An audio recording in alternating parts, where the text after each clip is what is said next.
Chapter 551. Dr. Holland, the world needs your help. Batman said stiffly. He didn't have a good impression of this kind of person who didn't do their job and turned the world into a mess. Although that saying wasn't popular in this world, Batman had always been an example of what the greater the power, the greater the responsibility meant. To have the power but not use it, this was a kind of cowardice in his eyes. The middle-aged man turned around. His face was full of fatigue as he looked at the three uninvited strangers. He didn't know Zatanna, the swamp monster, and his own memories weren't completely integrated, plus he had been hiding from the world for 2 years after he recovered. He hadn't seen Thea either. The only person he knew was the famous Batman.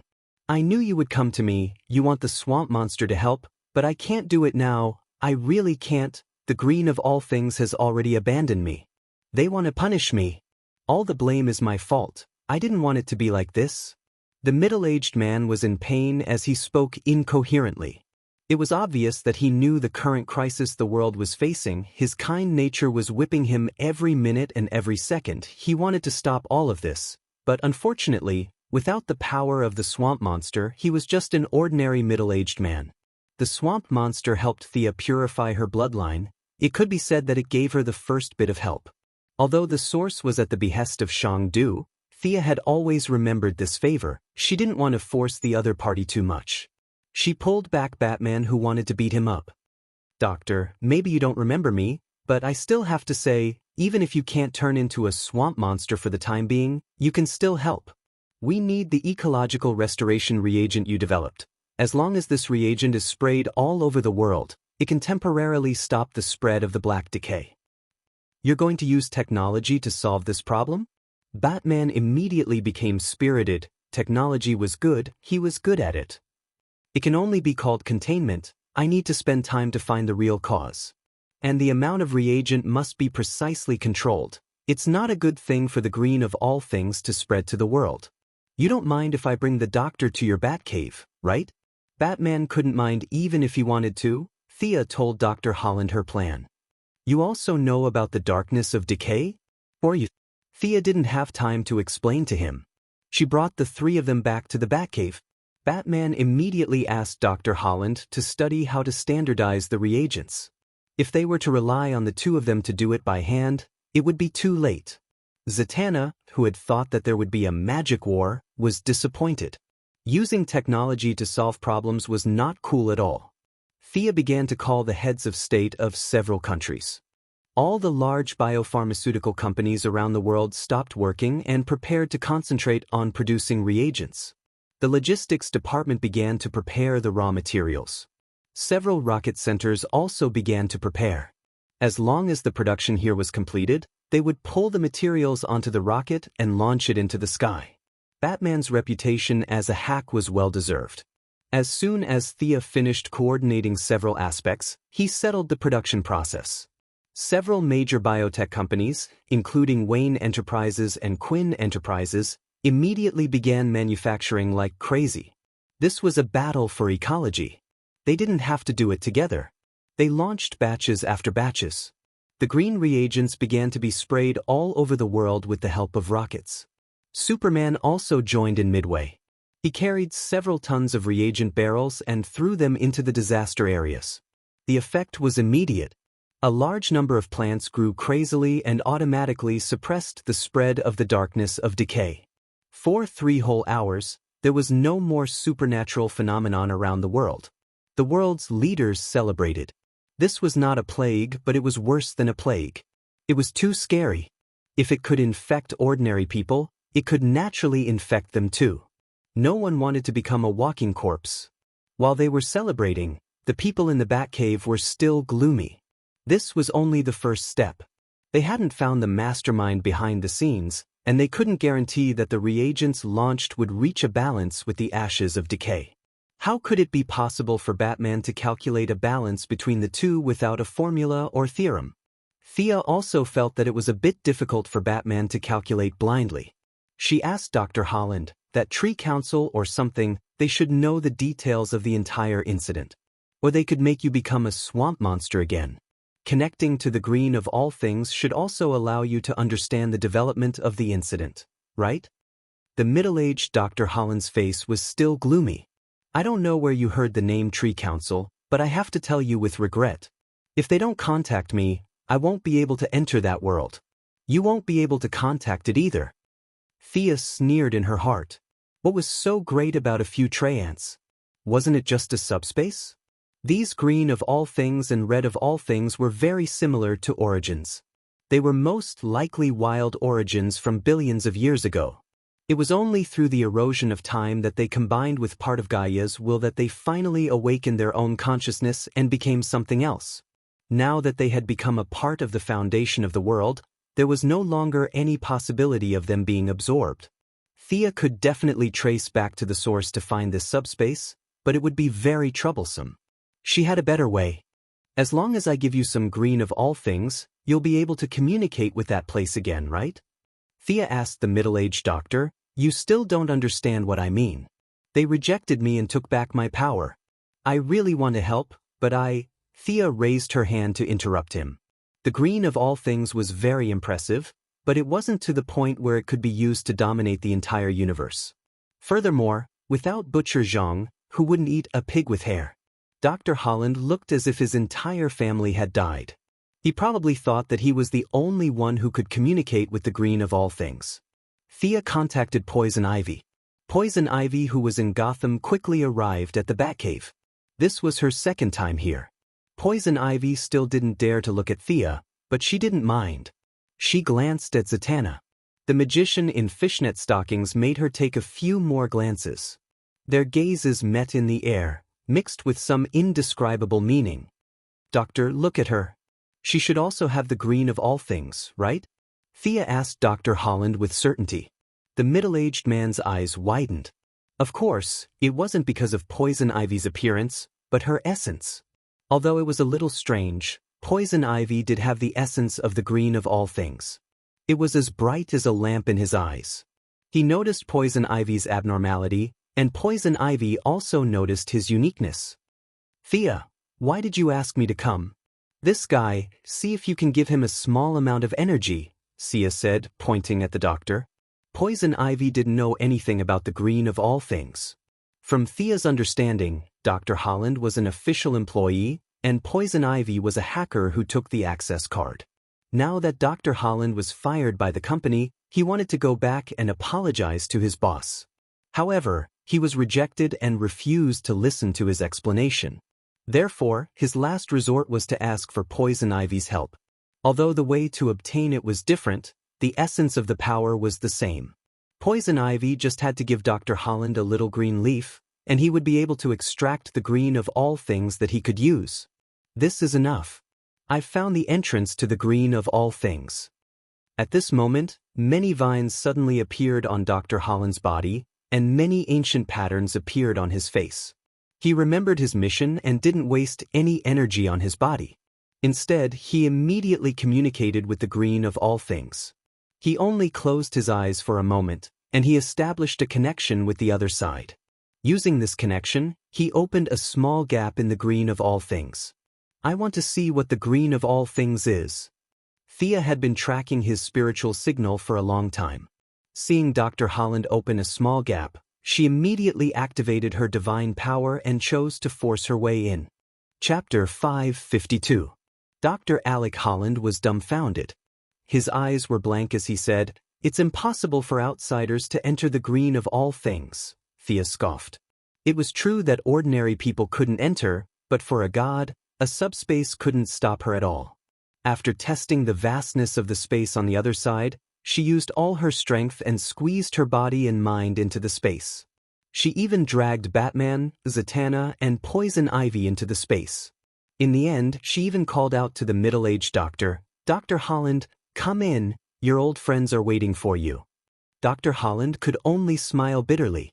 He felt that his old friends were going to be in trouble today, so he walked in with the mentality of watching a good show. Yes, Thea used her divine power to force open a big hole. Usually, he would have to crawl in, but this time, he could walk in, entering the green world he was familiar with. Even though he had already decided not to be a swamp monster, Dr. Holland still felt the nostalgia and reluctance of the whole world. The whole world cheered for his return. This was his world, and he was born to be a part of it. But before he could sigh, trouble came knocking on his door. A green humanoid monster roared at him, "Alec Holland, how dare you bring an outsider in here?" Dr. Holland felt wronged. "Did I bring this here? Are you blind? Can't you see that I'm the last one?" He immediately looked at Thea, who was looking around. No matter how slow he was, he could still notice this woman's abnormality. Now that he had regained some of the green of all things, part of his memory of being a swamp monster was restored in Dr. Holland's mind. It was just that he didn't connect the Thea from many years ago to the present. Her appearance and temperament had changed too much. Back then, Thea's appearance was at most 80 points, but now it was 100, and that was only because the upper limit was 100. It was impossible for the two to be connected. What is this place? It seems to be rejecting me and trying to win me over at the same time. What a strange feeling. Poison Ivy whispered to Thea. Don't worry about it. You have nothing to do with this place. This space was very vast. Even with her supervision, she couldn't see the boundary. It was more like a mirror world based on the main world. Thea looked at a few strange-looking green humanoid plants not far away. They were the previous swamp monsters. The use of the green of all creation was not without a price. Every chosen incarnation would enter this place after death and become a member of the so-called Tree Council. From Thea's point of view, this place was very similar to the seraphic space. As long as one was recognized, they would be able to obtain extraordinary power while they were still alive. The price was that they would have to come here to lie as corpses after death. Thus, Poison Ivy should continue to live happily as an unregistered resident. Her gaze, which automatically carried a hint of pity, made the tree spirits extremely unhappy. "We are very happy living in the green of all things." What kind of gaze is that? Thea looked back at Batman. His bat suit looked strange against the green. Batman shook his head, indicating that he didn't want to talk. "You should know about the changes in the outside world. I don't know why you are so indifferent. The black of decay has won. Not only will the life on Earth perish, but you will also perish," Thea said to the tree spirits. "Human, you are too young. You don't understand the mysteries of nature."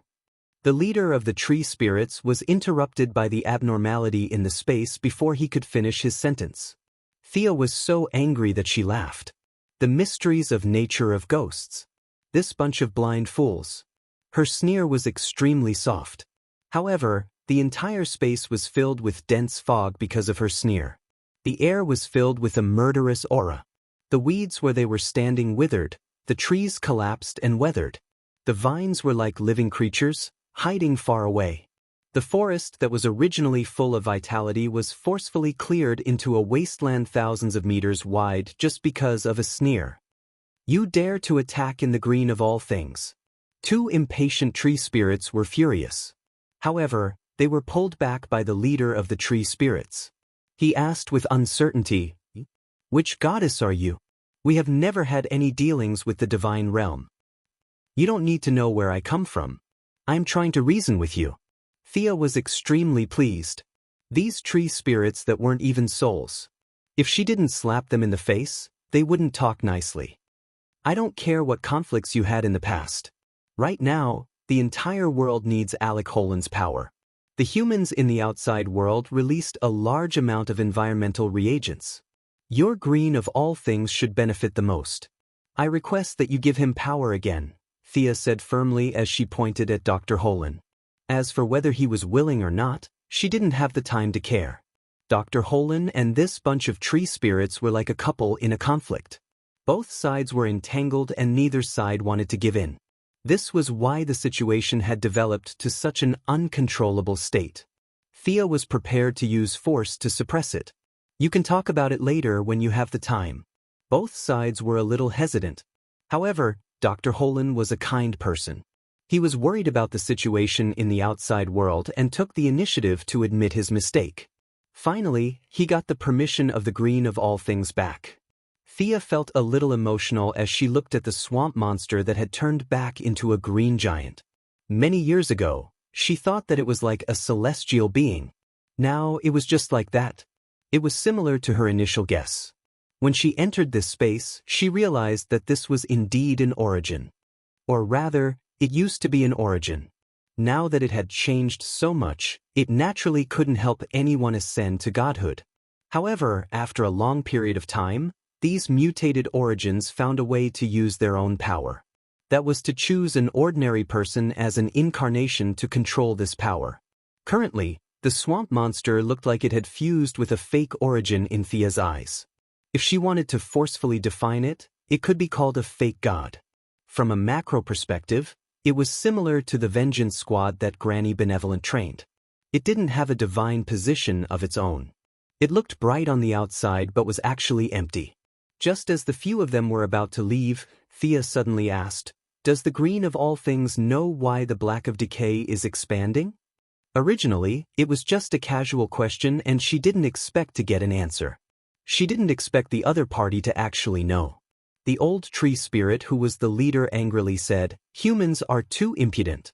For the past 2 months, they've been madly excavating minerals from all over the world, producing steel and iron.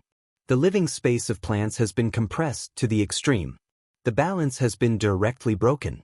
How could the black of decay give up on this opportunity?" Oh, Thea felt that the old tree spirit's words made a lot of sense. Then, she noticed that Batman and Poison Ivy were looking at her strangely. She was a little puzzled. Why are they looking at me? Her thoughts quickly collided with each other. From the old tree spirit's words about steel and iron, she analyzed the closest answer. Could it be that my Pacific Rim project pushed the humans to go on a rampage and destroy the environment? Her neck stiffened as she looked at Batman with a guilty conscience. The other party nodded at her very discreetly. Thea could only make a facepalm face expression. So the source of all this was because of her. Chapter 553. Miss Thea knew the cruel truth, but she was not embarrassed at all. She left the green of all things expressionlessly. Since the environment was already destroyed, there was no point in saying anything else. Returning to the Bat Cave, the swamp monster who had regained his power could now sense the details of the natural world. Using the information he had, Batman could finally come up with a general spray concentration list. It could suppress the black decay, but not let the green of all things overflow. The most pressing problem was basically solved, but how to stop the black decay became a new problem. According to the swamp monster's feedback, the black decay had been fighting back. Its strength was sometimes strong and sometimes weak, making it hard to figure out. Thea and Batman both felt that there was a mastermind behind the scenes.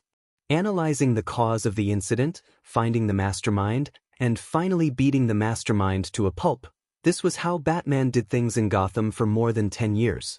Although the method was a little rough, this process could solve more than 90% of the problems in the world.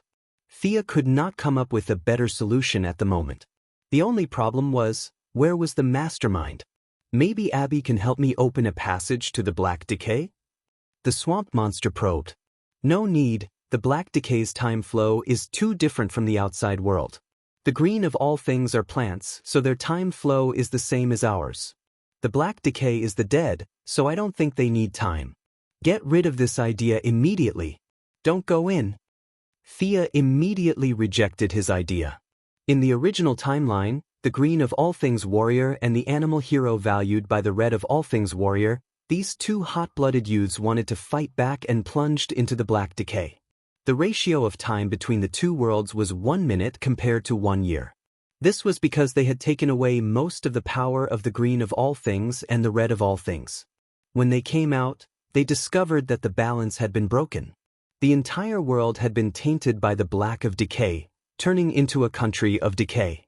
In the outside world, in just a year, all the Supermen, Wonder Women, and Flash had died. How could the word tragic describe it?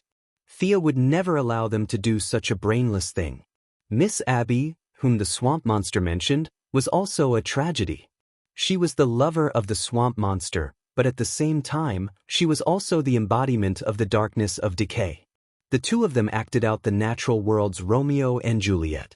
In the end, both of them abandoned their human identities and became part of the balance of nature. Thea roughly knew who this person was. She didn't ask in detail, but Batman wouldn't let go of these details. Who was Abby? Where was she? What was her surname? What was her name? What did her ancestors do? He repeatedly asked a bunch of questions that confused the swamp monster. This person is very important.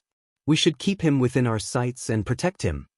Batman's questioning was very skillful, and it was easy for him to extract a lot of information from the swamp monster's mouth. He immediately realized the content of the information. Thea also supported this suggestion. Not going to the dark side of decay was not in conflict with protecting Abby. These female leads were all weak, but they loved to seek death. Once Abby died, it would mean that the dark side of decay would have another powerful general, which would be even more troublesome. Zatanna, who had been idle all this time, took a photo of Abby and volunteered to pick her up. Thea began to think about the issue of all beings red. In the original space-time, Animal Hero represented all beings red. In this space-time, she didn't know whether the other party was more low-key or had not officially launched the Animal Hero banner. There was no relevant information on the internet at all. Doctor, can you try to contact all beings red? We need its power. We don't have the same source of power. How can I contact it? The swamp monster's voice was very low. He felt that Thea was joking. All beings red represents life. Let's not talk about humans for now. Animals in the wild will definitely eat plants. Maybe you can think of a way from this. Otherwise, we won't be able to find all beings red in the sea of people. Seeing that he still didn't understand, Thea could only explain it to him in detail. You see, large animals eat small animals and small animals eat plants. Our ecological chain is like this, right? The swamp monster nodded. Thea continued, if a small animal eats a plant but doesn't have time to digest it before it is swallowed by another large animal, then in theory, you can use the undigested plant to sense the trajectory of life. Relying on this network between creatures, you may be able to find clues about all beings red. Thea had never looked for it herself. She could only give a general idea based on guesses. The key points still needed to be figured out by the swamp monster himself. However, he was a doctor after all, so his IQ shouldn't be low. The swamp monster was like he was holding back a big move. After a long time, he said with some uncertainty, there's a vague reaction, but I can sense two targets. Animal Hero and his daughter? As soon as this idea popped up in Thea's mind, she knew that she guessed wrong. The swamp monster continued, one is in California, and the other seems to be in San Francisco? Thea was a little confused by the two targets. Since she couldn't figure it out, she decided not to think about it. No matter who it was, she would pull them back first. Batman expressed strong opposition to pulling so many irrelevant people into the Batcave. What the hell? My place is almost a tourist attraction. Can't you see that Batgirl and the third-generation Robin don't dare to come in? Thea thought it made sense. It was indeed not appropriate to come to the Batcave. She was not afraid of exposing her identity. There were plenty of venues. They agreed to meet in the metropolis later. 2 years ago, Quinn Group bought a huge building complex in the metropolis with all kinds of entertainment and training facilities. Originally, they planned to attract members and build a luxurious club. Unfortunately, the metropolis had never been peaceful, and it was not opened for business after it was built. At first, she didn't pay much attention to it. Later, she accidentally passed by in a car and found that the building was a bit like the Justice League's Hall of Justice in terms of location and architectural style. Now, the place was still on hold. She left the address of the place. It was located in the west of the city center, not far from the headquarters of the Daily Planet. The environment was beautiful, transportation was convenient, and all kinds of supporting facilities were complete. Thea told them to meet there later. Then she and Batman split up to look for people. The swamp monster could turn into thousands of plants, and he could give them vague directions. Poison Ivy felt that Zatanna had not come back for a long time. She told the two of them, put on the yellow light ring and went to help. Thea went to San Francisco, and Batman flew the Batplane to California. The swamp monster's senses were very vague. It was a bit difficult to find someone in a modern city. Thea did not completely rely on him. The artificial intelligence kept searching for animal-related anomalies in San Francisco during this period. Unfortunately, nothing was found. The city was not rich, and the poor did not have the habit of entering their daily lives into the internet. Gideon expanded the search range several times, but the results were the same. If there was nothing, no matter how smart it was, it could not find it. Chapter 554. Which superhero lived here? Thea thought for a while, but she had no clue. There were too many superheroes, and this was a real world. Many characters wouldn't choose a city and wouldn't move even if they died. The swamp monster led them to a huge slum and announced the end of the quest. Batman was also at a stalemate. He had to find a man or woman without a name or surname, which was also a challenge for Batman, who was bursting with intelligence. Thea put on her invisibility spell and started to wander around the area. She didn't find any traces of superheroes from the local police station. She felt that her target was probably not Animal Hero. The owner of all beings red must be a mutant. She searched a few hospitals nearby, but other than lamenting that the poorer a place was, the more expensive the medical treatment was, there was nothing else. She took out Croydon's compass, but there were too few search conditions. She didn't know if the person was a man or a woman. The compass spun for a long time but didn't find anything. After that, Thea was confused. Who am I looking for? Where should I go? She wandered around the area with a head full of philosophical questions. Fortunately, Gideon's search ability was good. There was no information from the police station or the hospital. Finally, it found a clue on a forum. Rare tropical disease, unknown serum? It's this guy. Thea was a little excited. Gideon found a picture of a handsome little boy, but his face was green and looked a little out of place. Thea knew this guy. Wasn't this the backbone of the young Titans, Beast Boy? It was just that this guy was a few years younger than she remembered him to be. This guy was really easy to find, Gideon. I was the one who found him. He didn't go to a big hospital for treatment when he was sick. Instead, he trusted the free treatment from a medical institution and was injected with an even more messy serum. In the end, he turned green and escaped from the laboratory. With a face, it was much easier to find him. The huge satellite started to operate, and all kinds of facial recognition were screened through the cameras on the streets. Thea took out the compass to confirm the location. 3 minutes later, she was standing in front of a bungalow. She gently knocked on the door and found that no one answered. Activating her supervision, she saw the scene in the room and smiled playfully. She pushed the door open and walked in. The smell of life in the house was very strong. Bread was being baked in the oven not far away, and there was a plate of sausages on the table in the living room. However, the house was quiet. Is anyone here? Thea felt that this guy was quite good at pretending, so she didn't mind playing along with him. The room was so quiet that only her footsteps could be heard. Come out, Gar Logan. I mean you no harm. World peace needs you. Little frog, I'm talking about you. Am I right? Beast Boy had the ability to transform into animals at will. Thea made a few turns in the small house and found his hiding place. This guy turned into a frog and hid in the pile of clothes. Unfortunately, under Thea's supervision, it was useless. When Milady saw his transformation ability, she could not help but click her tongue in amazement. Perhaps it was because of his young age. The animal he transformed into also had a bit of a childish look. Compared to this, Thea felt that the frog this guy transformed into looked quite cute. The girl and the frog stared at each other for a few seconds. Thea smiled like a flower and reached out a jade-white finger to press the frog's head. Frogs in the natural world were not so clean. It was obvious that they were fake. This guy was still very inexperienced. Beast Boy seemed to want to fool her. To show that he was ordinary, he croaked 2 more times. Thea felt that it was getting more and more fun. She kept pressing the frog's head with her finger. He raised his head and Thea pressed it again. She was having fun. Beast Boy was a little angry at being teased. He didn't care about his disguise anymore. With a whoosh, he transformed into a gorilla. He seemed to be roaring fiercely at this woman who had come into his house for no reason. Wow! Thea's eyes lit up instantly.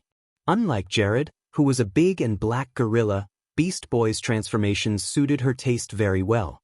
The key was that he was relatively clean and his green hair was very soft. Thea quickly took out her phone and took a selfie with herself and the little gorilla. Beast Boy was slightly stunned by the flash of the phone. After he understood what was going on, he was even more furious. He jumped up and wanted to slap Thea's face. Thea didn't take him seriously at all. She pressed him back with one hand and took 2 more pictures. If Beast Boy had some fighting experience in a few years, he would find that the opponent's strength was far beyond his limit. In other words, he should run away. But at this time, he was not mature enough. He was still at the age of a teenager. He had to fight even if he couldn't win. Thinking that the gorilla couldn't do anything to Thea, he transformed into a kangaroo, a rhinoceros, a hippo, and a wolf. However, the result was that he was suppressed by Thea. He felt that his appearance was very fierce, but in Thea's eyes, he was a little kangaroo, a little rhinoceros, a little hippo, and a little wolf. A silly and cute temperament went straight to the sky. Thea herself liked small animals very much. She had a good relationship with the Sea King's little friend, Yavala, and the other party gave her a lot of small animals. She raised a lot of tigers and lions in the old house in Star City and the villa in the metropolis. Diana's comment about this was the nature of a rich lady in a big city. In short, she was idle. In the eyes of the Amazon, animals were enemies no matter how big or small they were. She was glad at this time. Fortunately, she came to San Francisco. Fortunately, she met the younger Beast Boy. When this guy got older, the animals he transformed into would also become bigger. At that time, there would be nothing cute about him. In order to keep this beautiful moment, she kept teasing the Beast Boy. When she encountered those particularly cute and human-like expressions, she would capture them and keep them for later appreciation. For example, at this time, the boy turned into a bear. Of course, for Thea, it was more like a little bear. The Beast Boy, who was about to overflow with anger, stretched out 2 stubby forearms and tried to scare Thea. So cute! Thea immediately ran behind him, pressed his 2 front paws, and put her chin on his head. She controlled the phone with the hand of magic and took several photos crazily. Looking at the phone in the air, the Beast Boy finally recovered most of his rationality. He realized that this woman was a bit out of the ordinary, and cold sweat came down his face. Thea was more and more satisfied with the human-like expression of fear on the little bear's face. She bound him with her mental power, squatted on his hand, and made a peace sign to take more than 10 photos. She took back the phone and looked at the effect. It was really quite good. Thea was going to show it to Diana next time. She always felt that it was her responsibility to cultivate the Valkyrie's love for small animals. Chapter 555. The pale-faced Beast Boy struggled with all his might, but Thea's restraint was not something that could be broken through by brute force. He tried several times but found that he could not break free at all. The real Beast Boy finally understood what was going on. He lay on the ground, trembling all over. Could it be that he broke it? Thea quickly deactivated the magic. Beast Boy's reaction was not slow. He realized that he had regained his freedom and turned into a cheetah. He rushed to the window. In his mind, as long as he broke through the glass and went outside, he would be safe. He was familiar with the surroundings and could get rid of this unknown woman. It was a good idea, but reality gave him a cruel blow. He crashed into the glass of his house with the force of a thunderbolt. The glass, which could be smashed with a coin in the past, was as hard as a rock today. Clang! With a muffled sound, Beast Boy sat on the ground in a daze. He looked at the window dizzily and his eyes were filled with despair. Thea laughed so hard that she fell down. She did not dare to hit the wall. This house that was sealed by her simple magic would not be able to withstand her fists now. Just as Beast Boy was doubting whether he could see the sun tomorrow, a phone call allowed him to escape the clutches of the female devil temporarily. Thea looked at the phone. It was Batman calling. She shouted at Beast Boy, "Deactivate your transformation and stay here. You can't escape from me." She then picked up the phone. Batman's voice came through as usual. "I've found Buddy Baker's family. How are things on your side?" Thea's supervision saw Beast Boy looking around the house for an exit. Unfortunately, he did not understand the mystery of magic. She calmly replied to Batman, "I've found them, but this is a child. I need to talk to his parents again." Garland Logan was only 9 years old. The bad guys could kidnap him directly, but the heroes still had to consider the consequences. Then be quick. Batman hung up the phone very simply. Hearing that she had ended the call, Beast Boy, who had yet to find an escape route, could only deactivate his transformation and slowly walk out. The green-haired, green-skinned, green-eyed Beast Boy, who was wearing a red tracksuit, saw Thea sitting on his sofa and kept looking at her. He was so scared that he stood far away in fear. You probably didn't hear what I said before, so I'll say it again. There's a big problem with the operation of the world, big trouble, and we need your power. This time, Thea was a lot more serious. Although there was still a smile on her face, a 9-year-old child couldn't see it. Little Beast was young and occasionally a little silly, but he was very smart. He thought that if Thea, who was so powerful, was looking for him, then the trouble she was talking about must be very dangerous. She immediately shook her head and said, "I'm still young. I don't know how to do anything."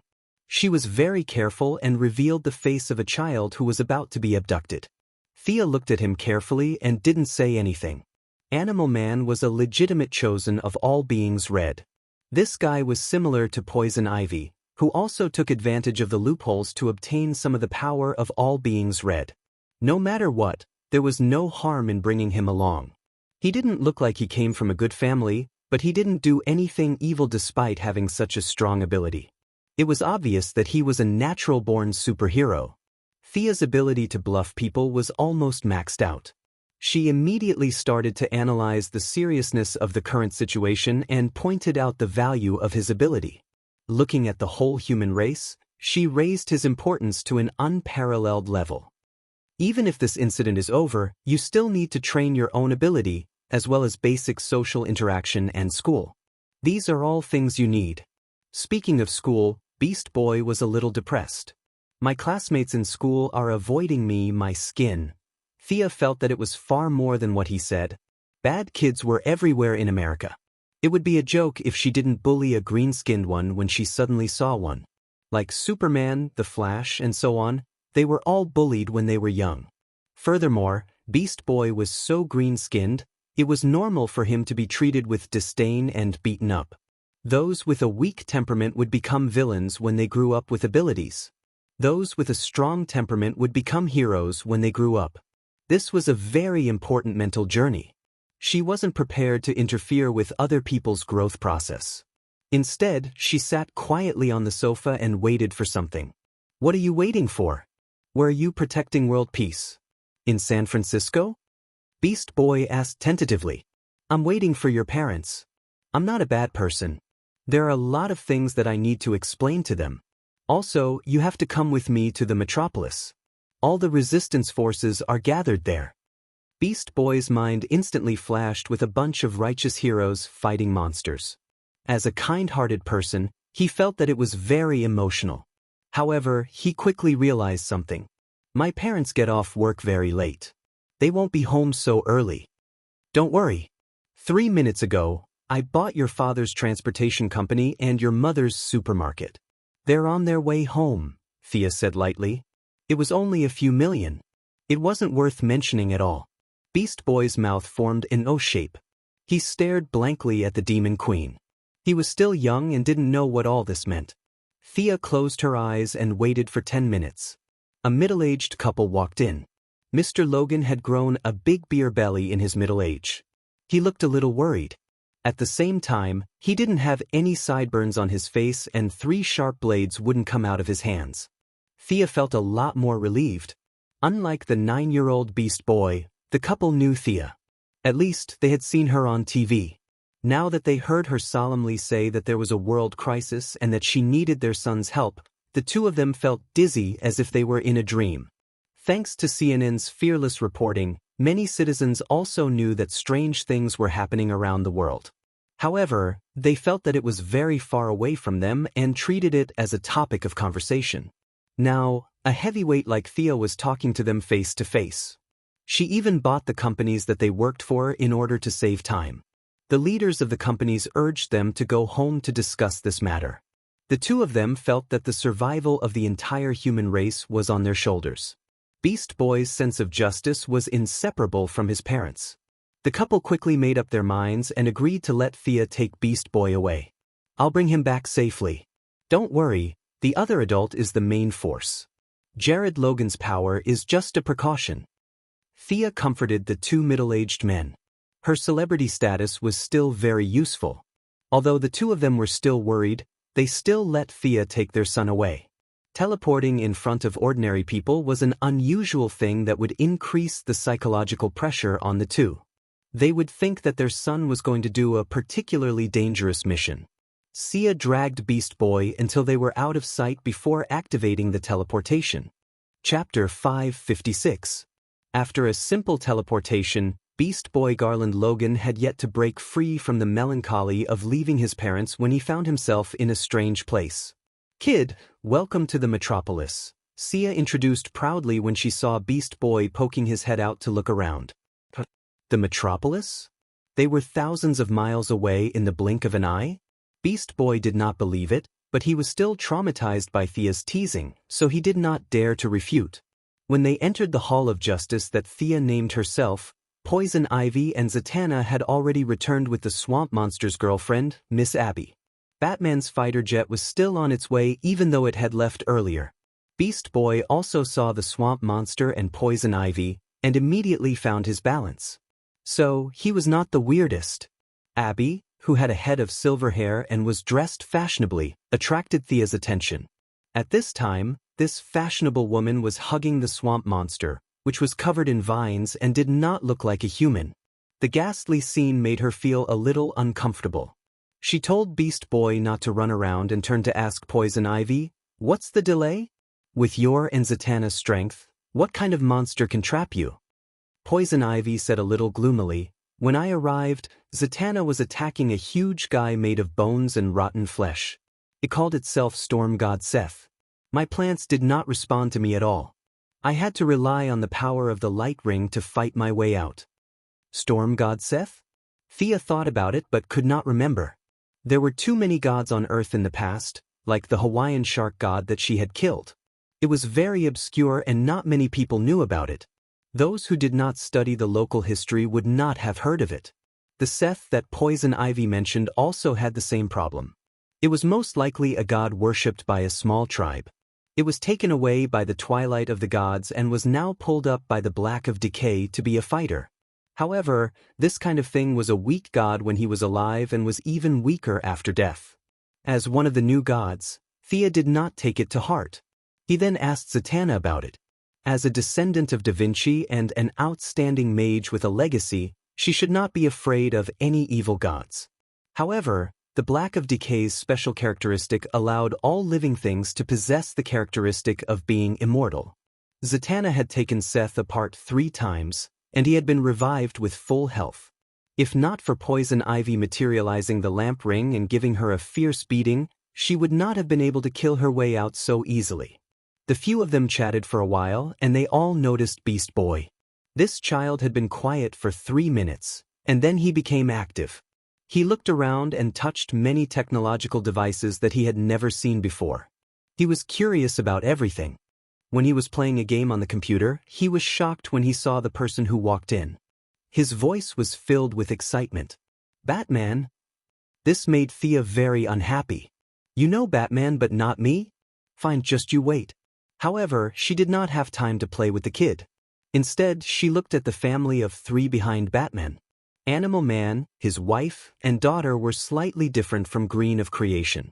Red of Creation's life force was as described, with a bit of fierceness. Animal Man and his daughter's life force was very strong in Thea's eyes. Thea and Batman looked at each other and nodded. Everyone started the meeting. As a superhero who had protected Gotham for more than 10 years, Batman's reputation was unparalleled. This could be seen from the fact that Beast Boy knew Batman but not Thea. The task of explaining the situation was automatically handed over to him. Sia was sitting on the side. She was sorting out the photos she had just taken. She was going to choose some with beautiful angles and clear views to send to Diana. It would be even better if she could use this to cultivate her love for small animals. The two had chatted on the phone for a long time. Diana had asked if she needed her to come back and help. Thea thought about it and did not agree. In the face of this corrosive energy, physical attacks were not very useful. Diana should focus on finding her own source. Beast Boy, who had been watching her with his sharp eyes, naturally saw her actions. However, because Batman was still talking in the middle, Beast Boy resisted the idea of biting Thea. Beast Boy, who tended to be hyperactive, was quickly attracted to Animal Man Buddy Baker, who was not far away. The irresponsible Thea did not tell him about Red of Creation. He only felt that this stern-looking uncle looked very friendly. As for the uncle's daughter, Maxine Baker, an 8-year-old girl made him feel even closer. Although he was still young, the thought of protecting this girl who was 1 year younger than him appeared in Beast Boy's mind for the first time. I can't let anyone or anything hurt her, the 9-year-old Beast Boy, Gar Logan, said to himself. Just as he was letting his imagination run wild, a muffled bang attracted his attention. He saw the stern-looking Uncle Buddy Baker slamming the table angrily. The reagents you sprayed all over the world are also suppressed in the Red of Creation. They are very dissatisfied. The green of all things is the main force against the black of decay. All the plants in the world are resisting. What's there to be dissatisfied about just sitting back and enjoying the fruits of others' labor? The swamp monster didn't speak quickly, but his choice of words was definitely not polite. Then why are you looking for me? I can protect my wife and daughter. The swamp monster's blunt words made this animal man, who had been modified by Red of Creation, even more dissatisfied. Batman coughed twice and signaled Thea to stop playing with her phone. It was her turn to speak. After Thea became a god, her senses had reached a new level. She would know when someone called her name. She could sense when someone looked at her. She immediately put away her phone and put on a serious face. "Oh, Mr. Baker, I think you've misunderstood. We're not looking for you. You should be looking for us. Maintaining the balance of all things is your business. Because you don't communicate or cooperate with each other, it triggered the current crisis on Earth. If it weren't for the fact that we have no other choice, superheroes wouldn't want to interfere with these things. We're heroes who ensure the normal and orderly development of human civilization. We're not plants or animals." It felt very good to criticize others from the moral high ground. No matter how dissatisfied Animal Man was, he could not think of anything to say. He could only change the topic and point his gun at Miss Abby, who was sitting next to the swamp monster. "If I'm not mistaken, this woman is the incarnation of the Black of Decay, right? What's the purpose of you calling her here? She's our enemy." Animal Man pointed at Abby and said, "Shut up, Abby is not a bad person. She has never hurt anyone." Abby lowered her head and did not speak. The swamp monster next to her was angry and loudly retorted Animal Man. The two were at loggerheads, and the smell of gunpowder was growing visibly. Chapter 557. The green color on the swamp monster's body became more intense, and the vines on its arms began to move agilely, like poisonous snakes waiting for the opportunity to bite the enemy. Animal Man was not to be outdone. His body had gathered the strength of all the animals in the world, such as the strength of a Tyrannosaurus Rex, the smell of a moth, the agility of a cheetah, the self-healing ability of a worm, and many other abilities. He looked at the swamp monster fearlessly. Seeing that her boyfriend was going to stand up for her, Abby, who had an equally strong personality, was still unable to use the power of the Black Decay. However, this did not stop her from taking out a pistol from behind her and pointing it at Animal Man. How vexing. That was the only thought Sia had at that moment. Batman didn't like superhumans. Sometimes, it had to be said that his point of view was very correct. The saying that a person's temperament was like a raging fire that could be ignited at the slightest provocation was used to describe this group of people who had suddenly obtained beyonder powers. The people in front of her were heroes of justice or people with high moral standards. If they were all like this, it was understandable that ordinary people with average temperament would become villains after a little stimulation. Two fake gods. Thea knew their level at a glance. They were similar to Grandma's nemesis team. They did not have a divine position, but they had some power of the origin. The fake gods on Apocalypse Star had been brainwashed by Grandma, so there was almost no possibility of them losing control. However, there were no such top talents on Earth. The sudden increase in power made the two of them a little unbalanced. The two in front of her had not reached their peak. They could only be said to have the fake god model, but their level was not full. Fake gods were a joke in Thea's eyes. They were flashy but not practical. She did not care about the two who had not reached their full level. "Sit down."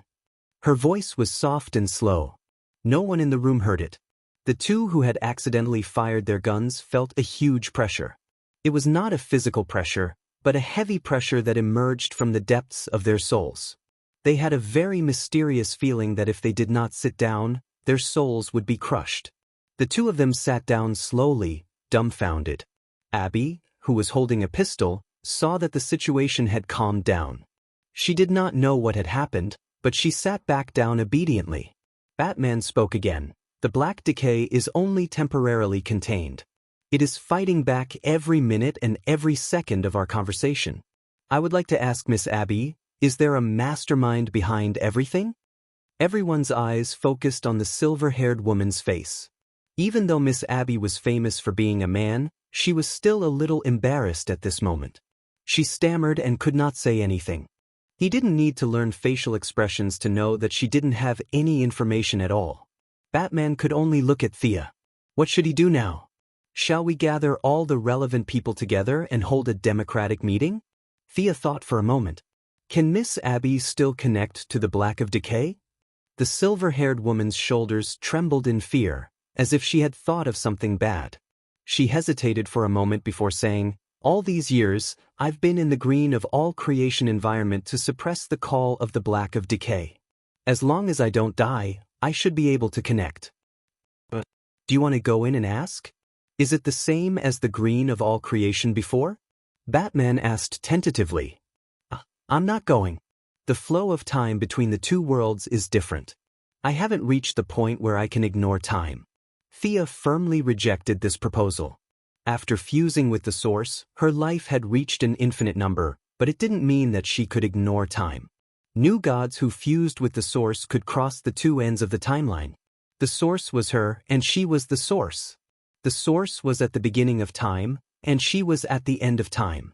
This was the main reason why their lives were infinite. Now, even if there was a flashpoint incident, she would not be afraid as she was standing at the source. She was eternal. All the people who were directly related to her would not be easily rewritten. Even if they were rewritten, the timeline would quickly correct them automatically. Even if there was a situation where Moira was erased, the timeline would automatically jump out a sister with the same bloodline as Moira. Thea would fall in love with Malcolm. Regardless of time and place, the one who would be born would be Thea. This unreasonable and unscientific ability was the passive attribute given to her by the source. She was trade itself and wealth itself. Unless these two were erased, she would continue to exist. However, even with such an awesome ability, the flow of time would still work on her. The flow of time between the two worlds would still be in effect. Why would she go to the black of decay for a vacation? She didn't want to comprehend the deity of decay. It didn't match her inherent style at all. "I'm definitely not going. I suggest that you guys don't go either. But if Miss Abby wants to avoid the connection of the black of decay forever, I have a way." Thea suddenly thought of an idea. Whether it was the swamp monster or Abby, the two of them looked at her attentively. Divide a part of your soul and cut off the part related to the black of decay. Make a new person to inherit the black of decay in your place, but the price is that you'll be just an ordinary person from then on. In fact, making a clone was the easiest thing to do. It was just that Batman was right beside her, so it was really inconvenient to do it. Taking a step back, it was not impossible to solve it with magic, but it was more troublesome. There was such a thing. Abby and the swamp monster were skeptical. For them, being an ordinary person was a blessing. Being a monster was not their intention at all. "Great, what do you need me to do?" Whether it was Sia's identity as a superhero or the title of a modern biomedical giant, she was very convincing. It had always been her dream to be able to get rid of the implications of her bloodline and become an ordinary person. Abby said happily, First of all, your blood is an important sign of the black of decay. I need to extract a lot of your blood. As for the body, I can use magic to make one. The body is not important. Your soul and blood are the foundation. When this substitute enters the black of decay, it can perform duties on your behalf. At that time, you can also use the connection between souls to ask what happened in the black of decay. Thea remembered that the mastermind behind the big incident in the country of decay was Abby's uncle. He was similar to Animal Boy and Poison Ivy. He also used a loophole to obtain part of the power of the black of decay. In the end, he was too powerful and affected the balance of the whole world. But now, it was not clear whether this person was behind the incident several years ago. According to the official records, this person had been dead for many years. Thea wanted to confirm the mastermind behind the incident first, then follow the clues to find the criminal. In order to win their trust, Thea created something out of thin air. She said it was magic, but in fact, she mixed it with divine power. Zatanna, who originally thought that she was exaggerating, was stunned. As she chanted the spell, it did not take long for her to create a guy that looked a lot like the little black man in Conan. Chapter 558. What the hell is this thing? Miss Abby stared at the pitch-black thing. Is this my avatar? Are you kidding me? This thing looks like it has been splashed with ink. It's so black that you can't see its face if you close your eyes and mouth. This thing looks weird. Beast Boy glanced at the indescribable part of the black guy. It doesn't even have any indescribable parts.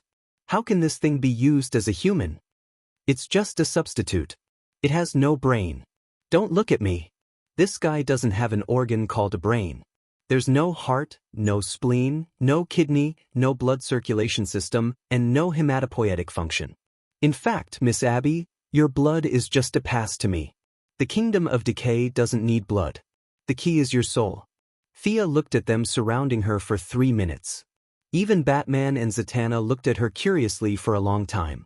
She hurriedly explained to them. It's not that I'm not good at learning, it's just that I don't need those things. For us, we need a human face as a recognition standard. But for the kingdom of decay, they look at blood and a deeper level of the soul.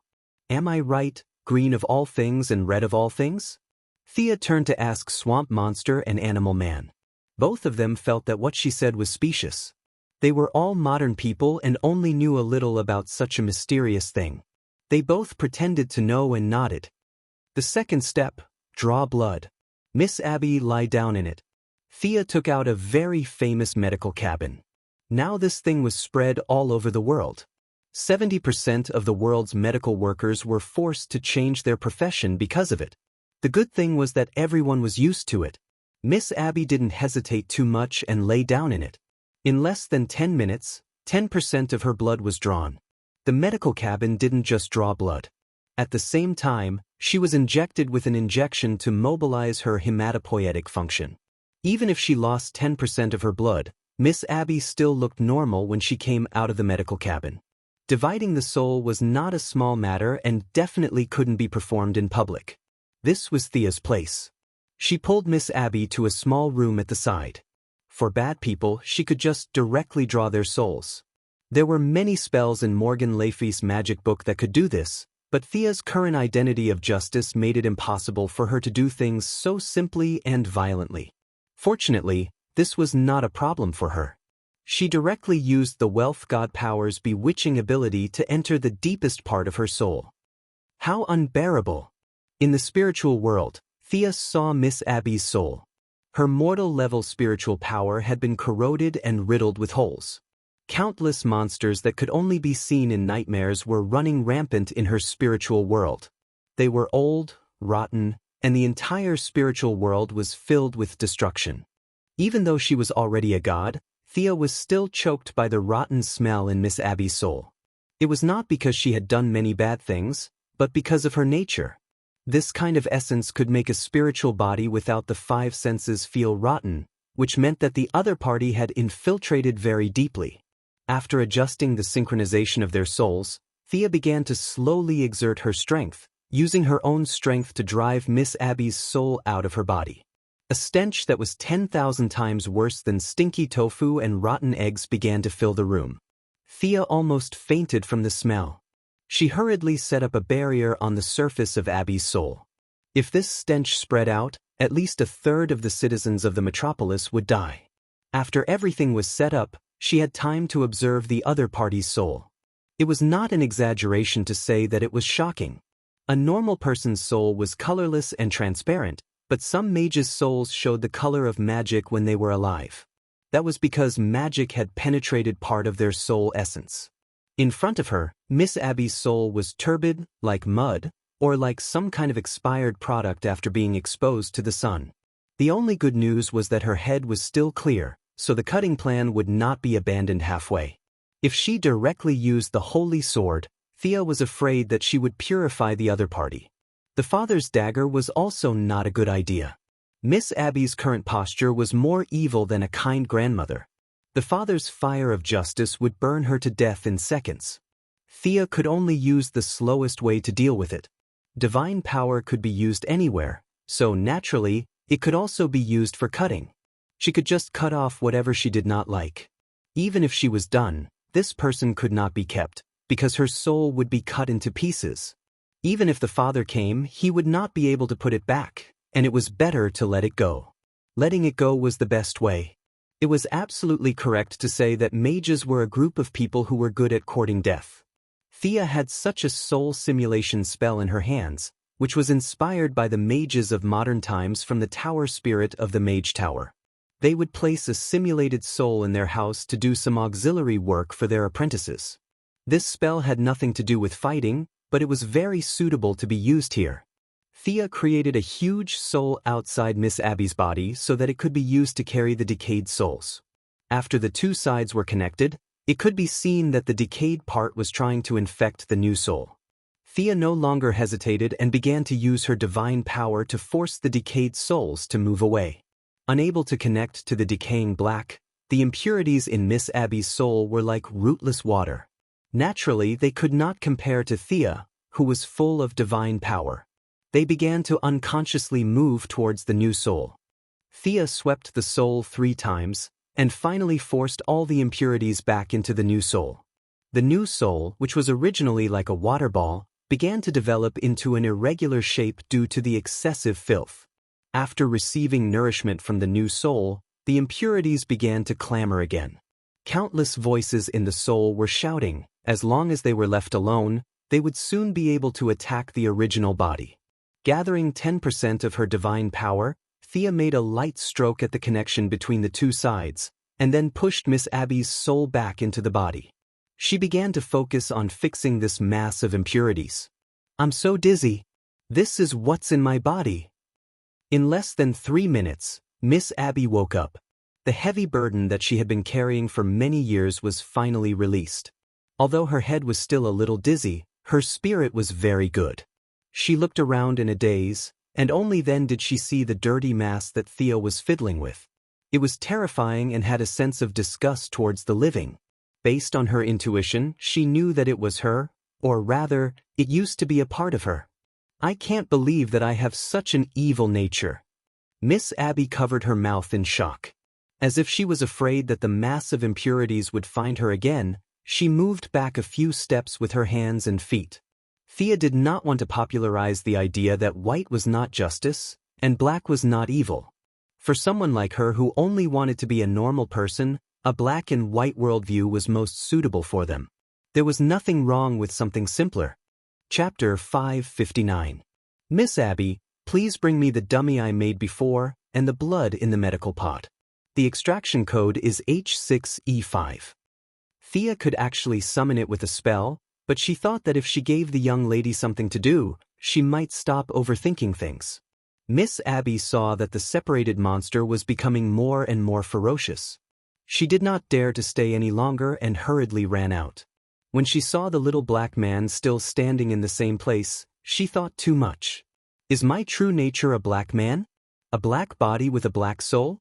When she thought of the unknown object Thea was fiddling with, she was even more certain of this. Thinking that the thing had been in her body for many years, she had the urge to take a bath immediately.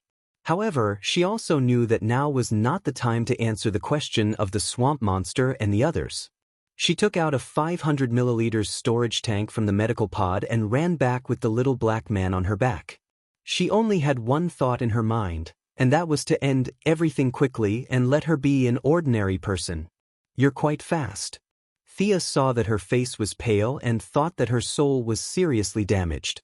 She comforted her with a few words and began the last step of the process. She forced the decaying soul that was about to turn into a monster into the little black man's body. The little black man's originally well-proportioned body expanded visibly until it was 3 meters tall and more than 2 meters wide. Its originally sexless body became even more ferocious and ugly.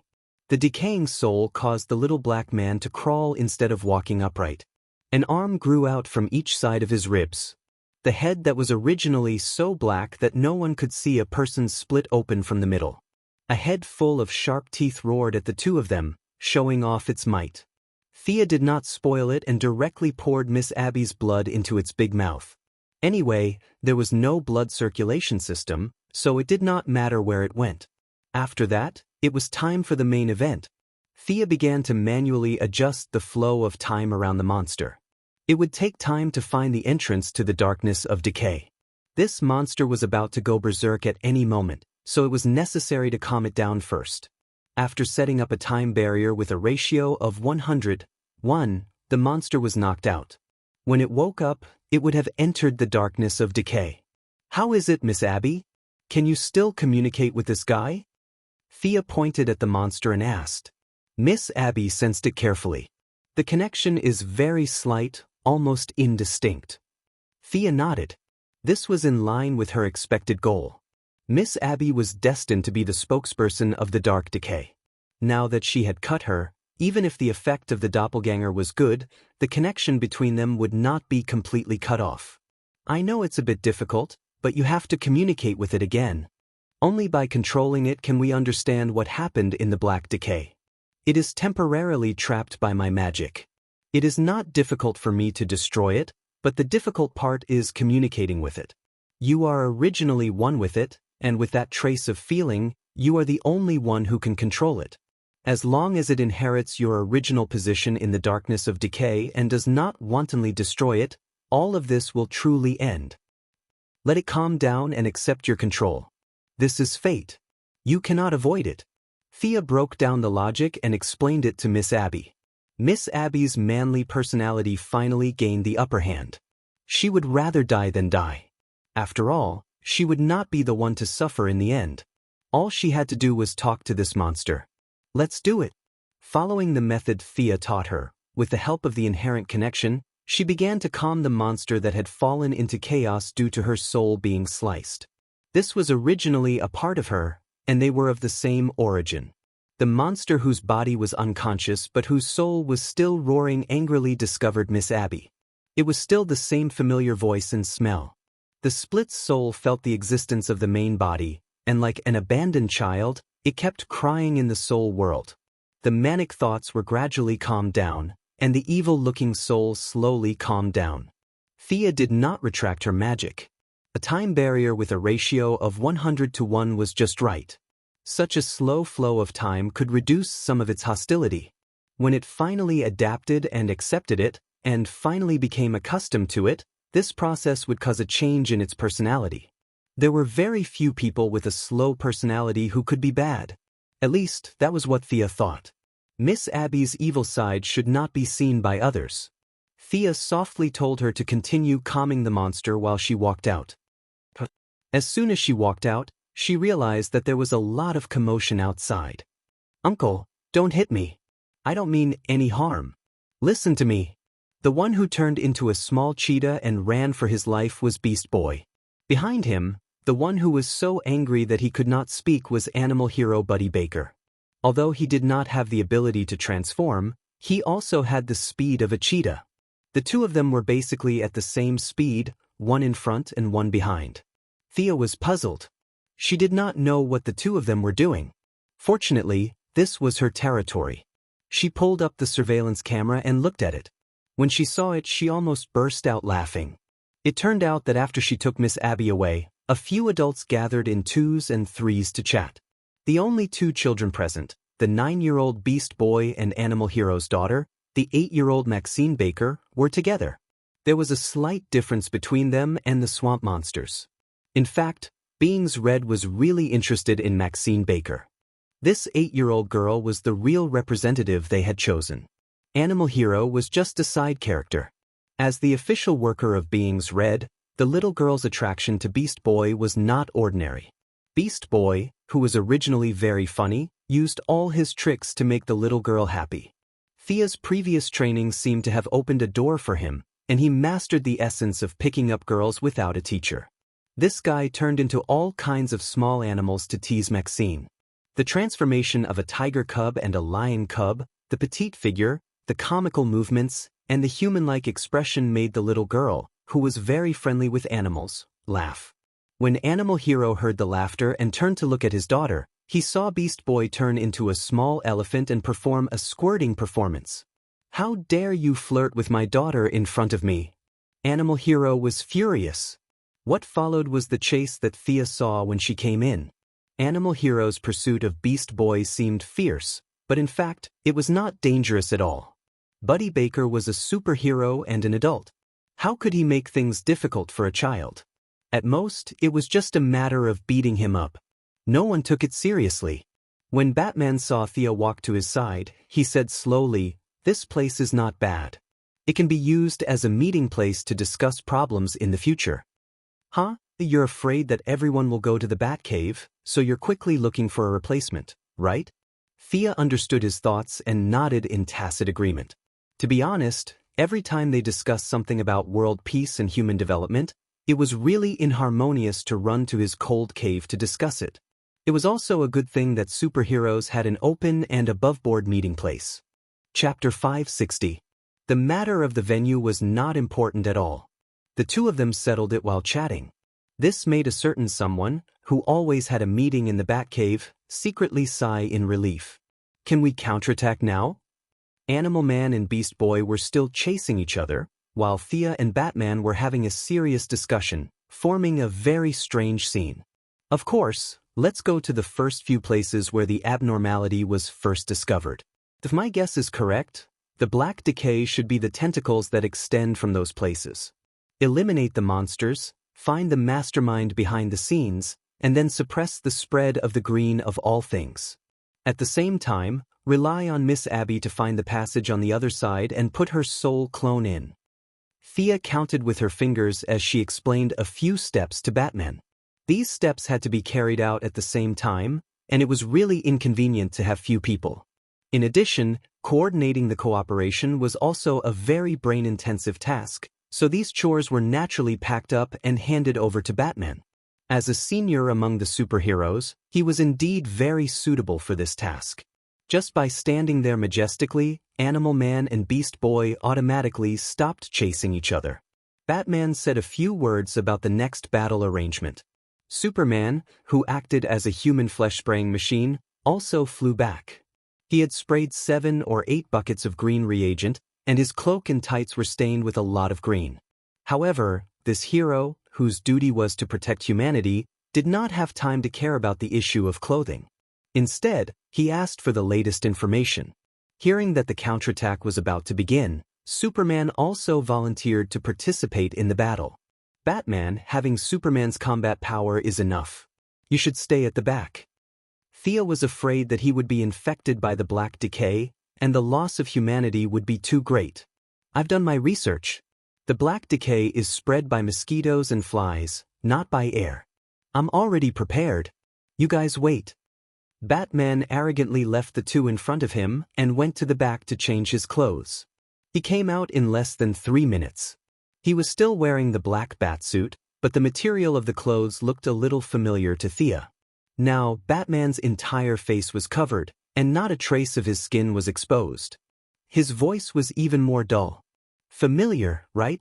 2 years ago, when you fought with Diana and that guy who jumped out of the sea, you guys defeated a guy called Black Manta. His combat suit was very unique, so I made a copy of it long ago.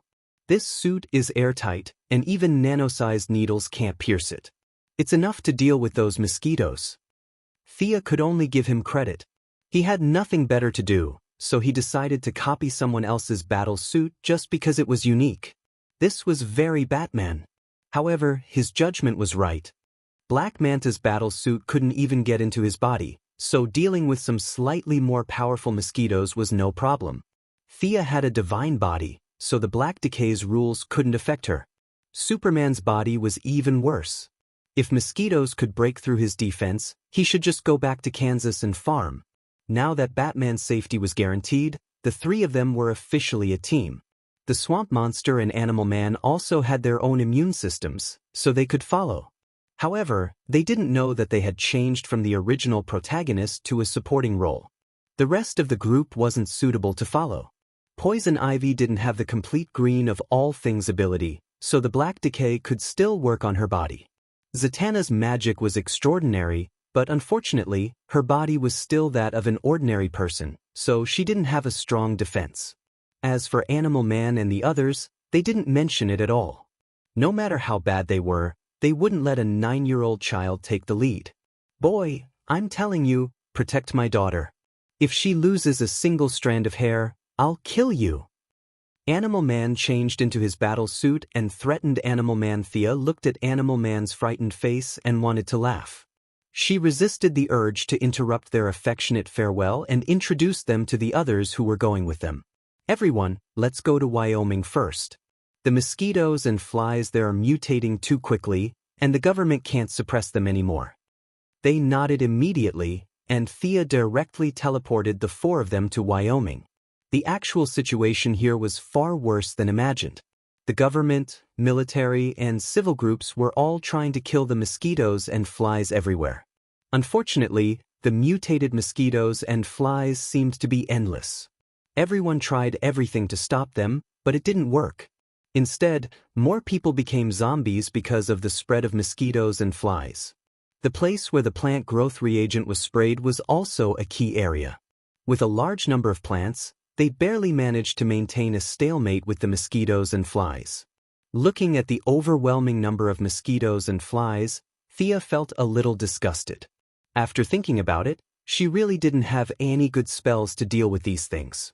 No matter if it was an ancient sorcerer or a modern sorcerer, no one would be so bored as to develop a spell to kill mosquitoes and flies. I'll leave it to you guys.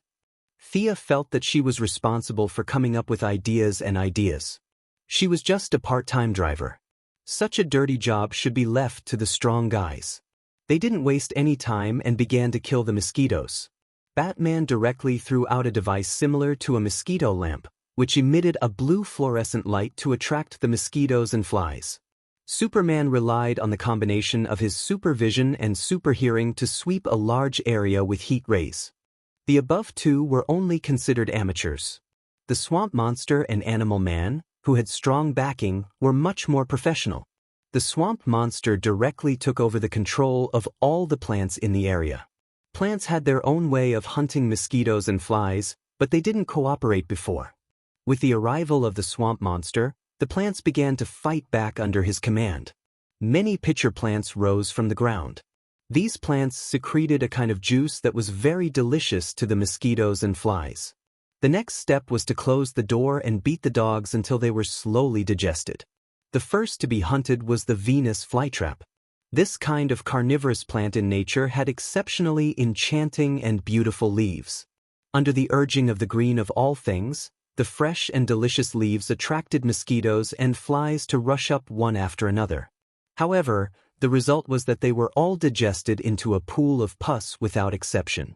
The remaining plants that secreted venom, produced paralyzing gas, and produced hallucinogenic gas could be seen everywhere.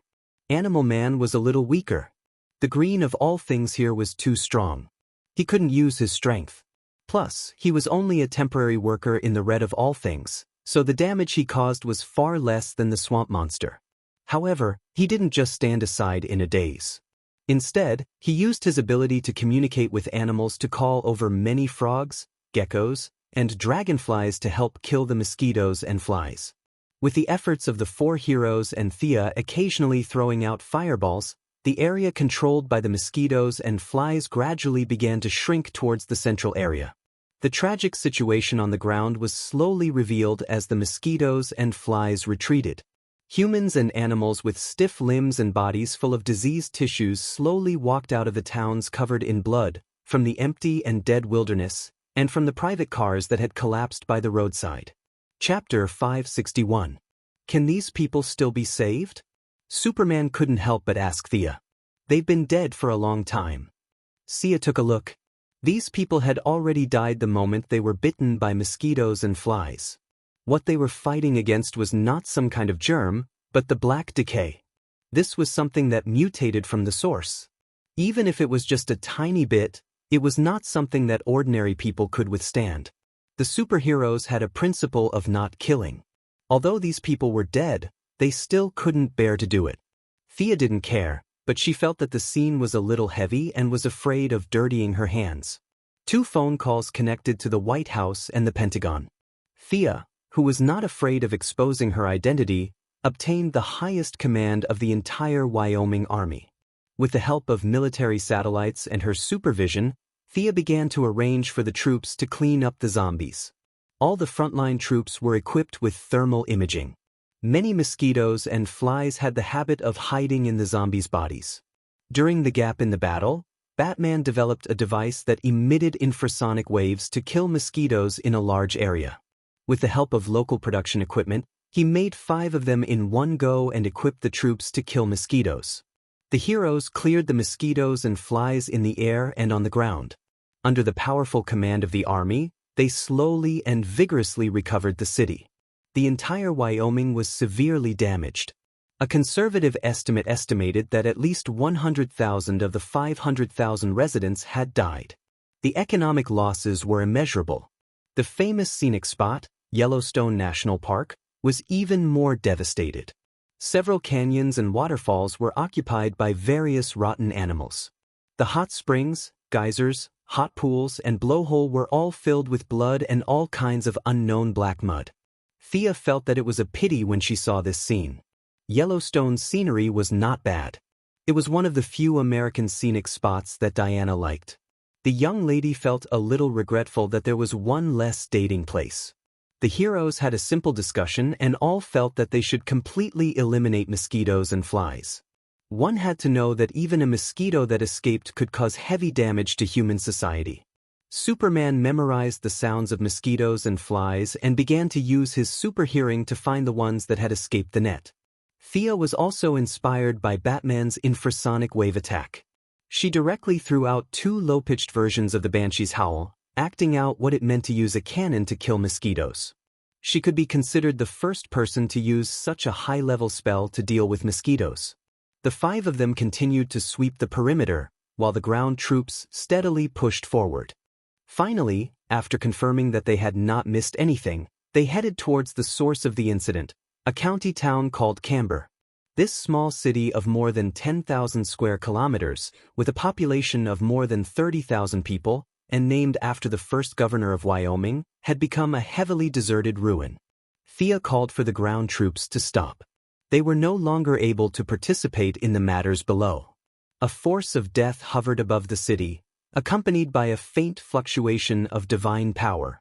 From the initial discovery of the mosquitoes and flies to the current counterattack, it was not difficult to turn a city into an empty one in less than half a day.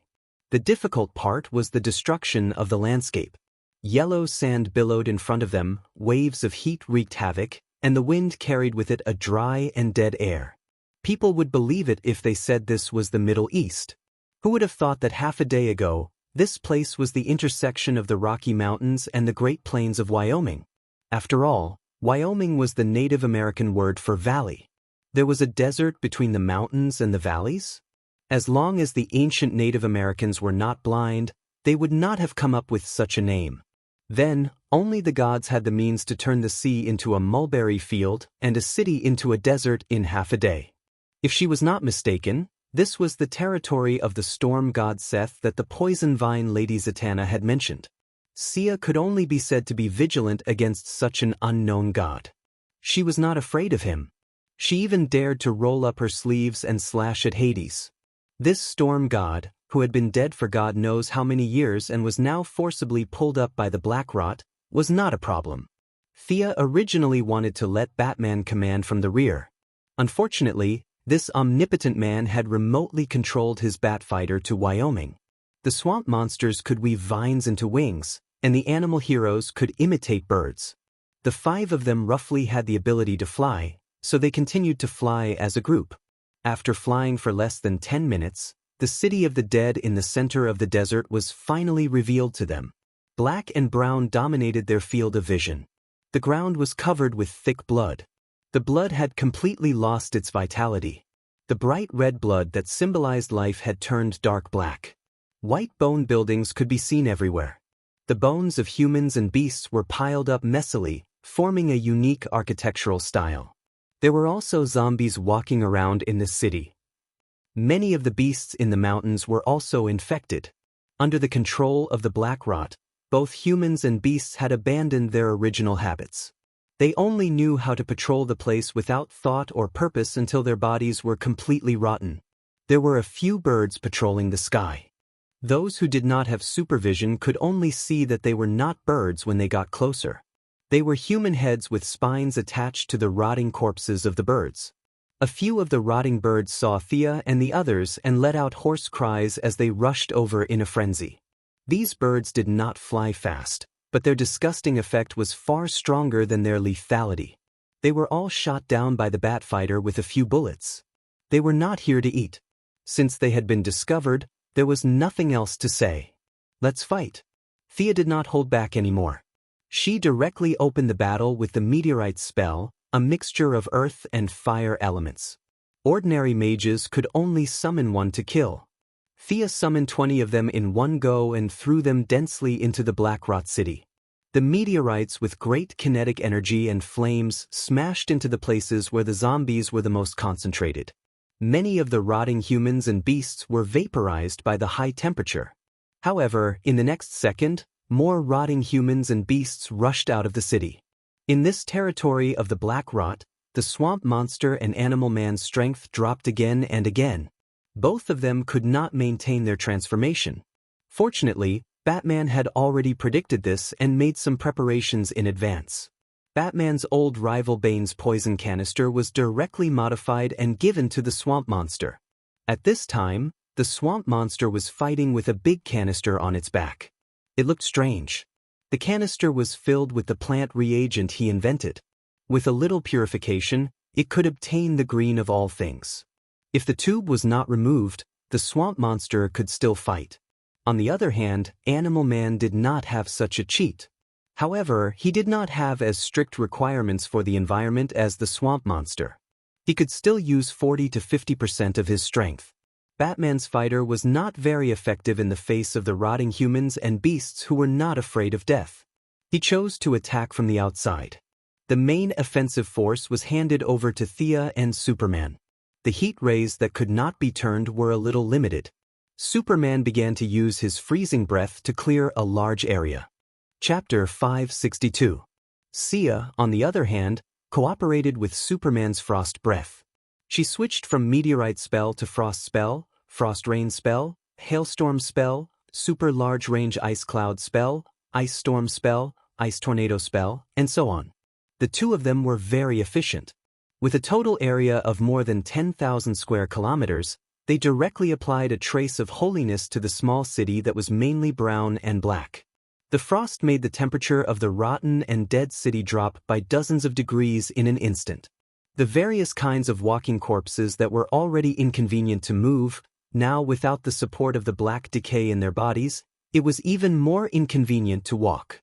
The guy hiding under the city finally couldn't hold back and wanted to stop the destruction. Seth, the god of storms and now the self-proclaimed king of decay, was made up of rotten flesh and bones. There was no living tissue in his throat, and he could only use the broken organs of many rotting humans to communicate his voice. Who are you people? In front of the supreme king of decay, what you should do is offer up your bodies, and I will bestow you with endless power. You also brought the green of all things and the red of all things avatars? It seems that you are not prepared to surrender. All the rotting humans spoke at the same time. Their voices were as unpleasant as tearing cloth, but their words made Thea want to laugh. This guy had eyes but couldn't see that she was a god. He probably didn't even know the difference between old and new gods. Perhaps only such an idiot would be bewitched by the darkness of decay, give up the dignity of a god, and become a pawn.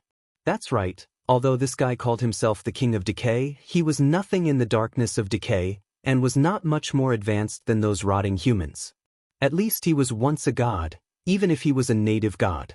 Now that he had become like this, even Thea felt sorry for him. What was even more ridiculous was that he wanted to recruit them, but after seeing the swamp monster and animal man, he immediately gave up on the idea. What a stupid and ridiculous guy. However, since he mentioned the swamp monster, Thea naturally had to give him a chance to show his face. She nodded slightly, indicating for the swamp monster and animal man to go up first. Who knows, maybe this guy would just blabber and reveal the mastermind behind the scenes. Do not overestimate the intelligence of these villains. Their favorite pastime was blindly competing. They were also afraid that the heroes would not understand their plans, so they would not fight until they had explained everything clearly. Seth, today is the day you die. The Tree Council has sentenced you to death. You cannot be pardoned. The swamp monster yelled righteously. The punishment of the red of all beings is about to fall on your head, you monster. You will repent in hell for the death of all living creatures. Animal Hero also said, not to be outdone. Their declaration naturally drew the scorn of the villains. You're threatening me? Threatening a god? How many days has it been since you became the green of all things and the red of all things incarnations? How could you understand the principles contained in that power? I will tear off your flesh and blood. As the rotting humans spoke at the same time, a throne made of all kinds of bones slowly rose from the center of the city. A 5-meter-tall skeleton giant sat on it. Its body was covered in rotting flesh, both human and beast. Its head was not in the shape of a human, but more like some kind of insect. The 2 bloody holes in its eye sockets were looking at them with great interest. This is my kingdom, the territory of the Black of Decay. You're stupid enough to challenge me here. The skeleton giant Seth sneered with the help of the rotting humans. Speak. Why did you start this war without caring about the balance of all things? Who ordered you to do this? The swamp monster asked according to the lines that Thea and Batman had prepared for him. I am the King of Decay. As long as I want to, I can conquer all of this. Listen, I will send you a message through the wind of death. I am the god of storm, the lord of decay. Whether it is the ice field or the desert, I rule the land of death across the world. No one dares to order me around. Do you understand, you green freak? The god of storm did not use the rotting humans to send his message this time. Instead, he used the power of the wind to send his voice faintly discernible. See aside. This guy's Chunibu disease was hopeless. He was clearly a nobody, but he pretended to be a big shot. She stretched out 2 fingers and gestured the number 2. The swamp monster understood that she wanted him to use a second set of words. You're so powerful. I can't feel my green of all things. Thea and the rest's second set of plans was to show weakness to the enemy so that he would speak more and reveal more details. However, Professor Holland's acting skills were not complimentary. Fortunately, he was now an amalgamation of plants, so there were no facial expressions to observe. Plus, the other party was also brainless. The swamp monster spoke as if he was reciting a script, which made him very satisfied. This is nothing. This is just a small part of my ability. But you are not bad. Your understanding of the green of all things is comparable to my subordinate Anton Archaean's understanding of the black of decay. Although it is far inferior to mine, you can be proud. The skeletal giant said proudly. As it spoke, it finally noticed something strange. These guys in front of it had a calm look on their faces. They didn't show any signs of fear, panic, or anything like that. In fact, it was because Thea and the rest were whispering. Batman had asked about Miss Abby's 8 generations of ancestors, and he immediately realized the value of this name. Anton Archaean is Abby's uncle. This guy is likely to be the mastermind behind the scenes. Thea did not have a deep impression of the process in the Kingdom of Decay. She only vaguely remembered that in the end, she had a fight with Miss Abby's father or uncle. Unsurprisingly, it was this Anton Archaean. Kneel down, you lowly reptiles. You can live until now because of your low status. You are not worthy of me killing you personally. Now, your arrogance has made you give up your only chance to live. I am angry. I will punish you." The god of storm was completely annoyed by their disregard. This brainless guy stirred up his divine power. A sandstorm with high temperature was formed in his hands, and it was getting bigger and bigger. "I will punish you in an unprecedented way. I will bury you here, in this land of death. I will bury you deep, but I will not let you die immediately.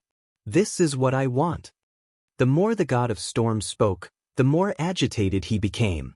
The tornado he controlled gradually spread to a height of dozens of meters. The heroes remained unworried. This was because the tornado looked scary, but its wind speed wasn't fast. They could dodge it if they wanted to. Batman and the other two could not use much of their combat power. Superman looked at Thea, which meant, "Do you want to do it, or should I? I will deal with it." Such an idiot is simply a disgrace to the gods. Thea took 2 steps forward. She looked at the guy who talked big, but his actual combat power was weak, and he did not have any self-awareness. Chapter 563. Thea had already gotten all the information she needed from the storm god, so there was no need to waste any more words. She started the fight with violence. This place had the characteristics of the Kingdom of Decay. Unlike Hades' underworld, which was filled with death, the fire, earth, and darkness elements in the air had already reached a certain level. Sia wanted to use the thing that her opponent was best at to defeat her opponent. She instantly cast a fire tornado to neutralize the opponent's ultimate move that he had been holding back for a long time. Then, under her opponent's horrified gaze, Sia directly used the fire element to shape a fire dragon. The fire dragon tore the storm god into pieces in no time. "Human sorcerer, you can't hurt me. I'm immortal." The storm god, who was smashed into pieces, could no longer use the wind to transmit his voice. He used the old method again, which was to use the broken vocal cords of the rotting people to speak. The storm god's body was quickly reassembled. As soon as he finished speaking, the storm god reassembled into a humanoid shape. However, the bones used this time seemed to be randomly extracted from a human or animal. It was far less textured than the previous ones. Thea frowned slightly. It was a little troublesome that the storm god couldn't be killed. It was not that the storm god couldn't be killed, but it was backed by the darkness of decay. Unless Thea erased the entire law, the storm god would be reborn again and again. Erasing the darkness of decay meant that the natural world was completely out of balance. She definitely couldn't do that. "Human sorcerer? Is this the result of your eyeless brain's observation? You blind fellow, I'm the new god." Thea put away her playful attitude and finally became serious. Wasn't it just that the storm god couldn't be killed in a short period of time? How big of a deal was that? Countless anime and movies had given a good idea to the heroes who defeated the undying Demon King. If they couldn't kill the storm god, they could find a way to seal him. Thea had prepared several sealing devices to deal with Doomsday. At that time, Diana had used a lot of them to beat him until he was left with only a single drop of HP. The sealing devices had not found a use for them, so they could be used today.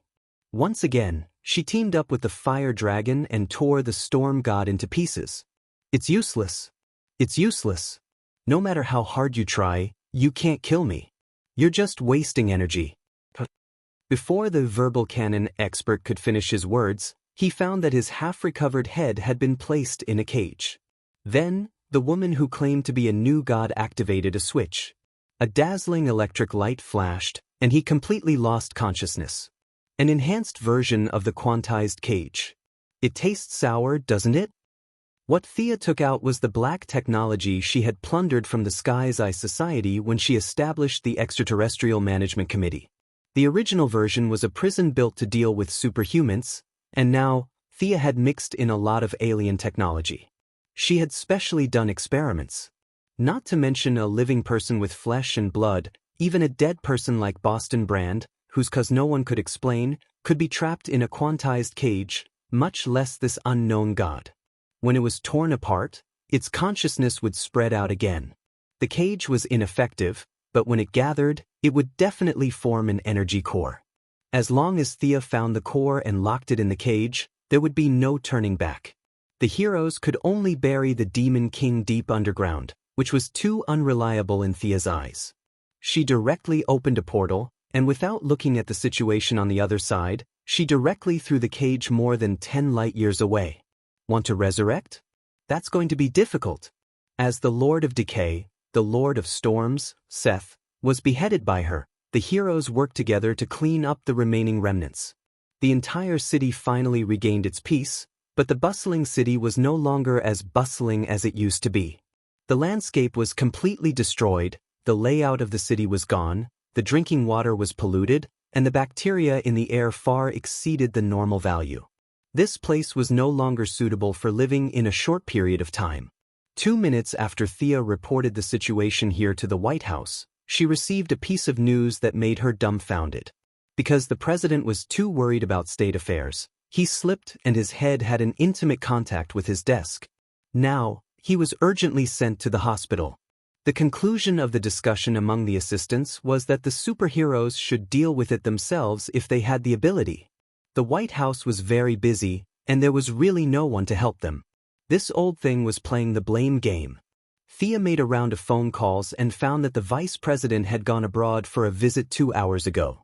As for the Secretary of State, he did not come to work today. The governor of Wyoming was straightforward. He submitted his resignation to the state legislature an hour after the disaster appeared. In short, none of the politicians who could manage things dared to take on this responsibility. In fact, they could not be blamed.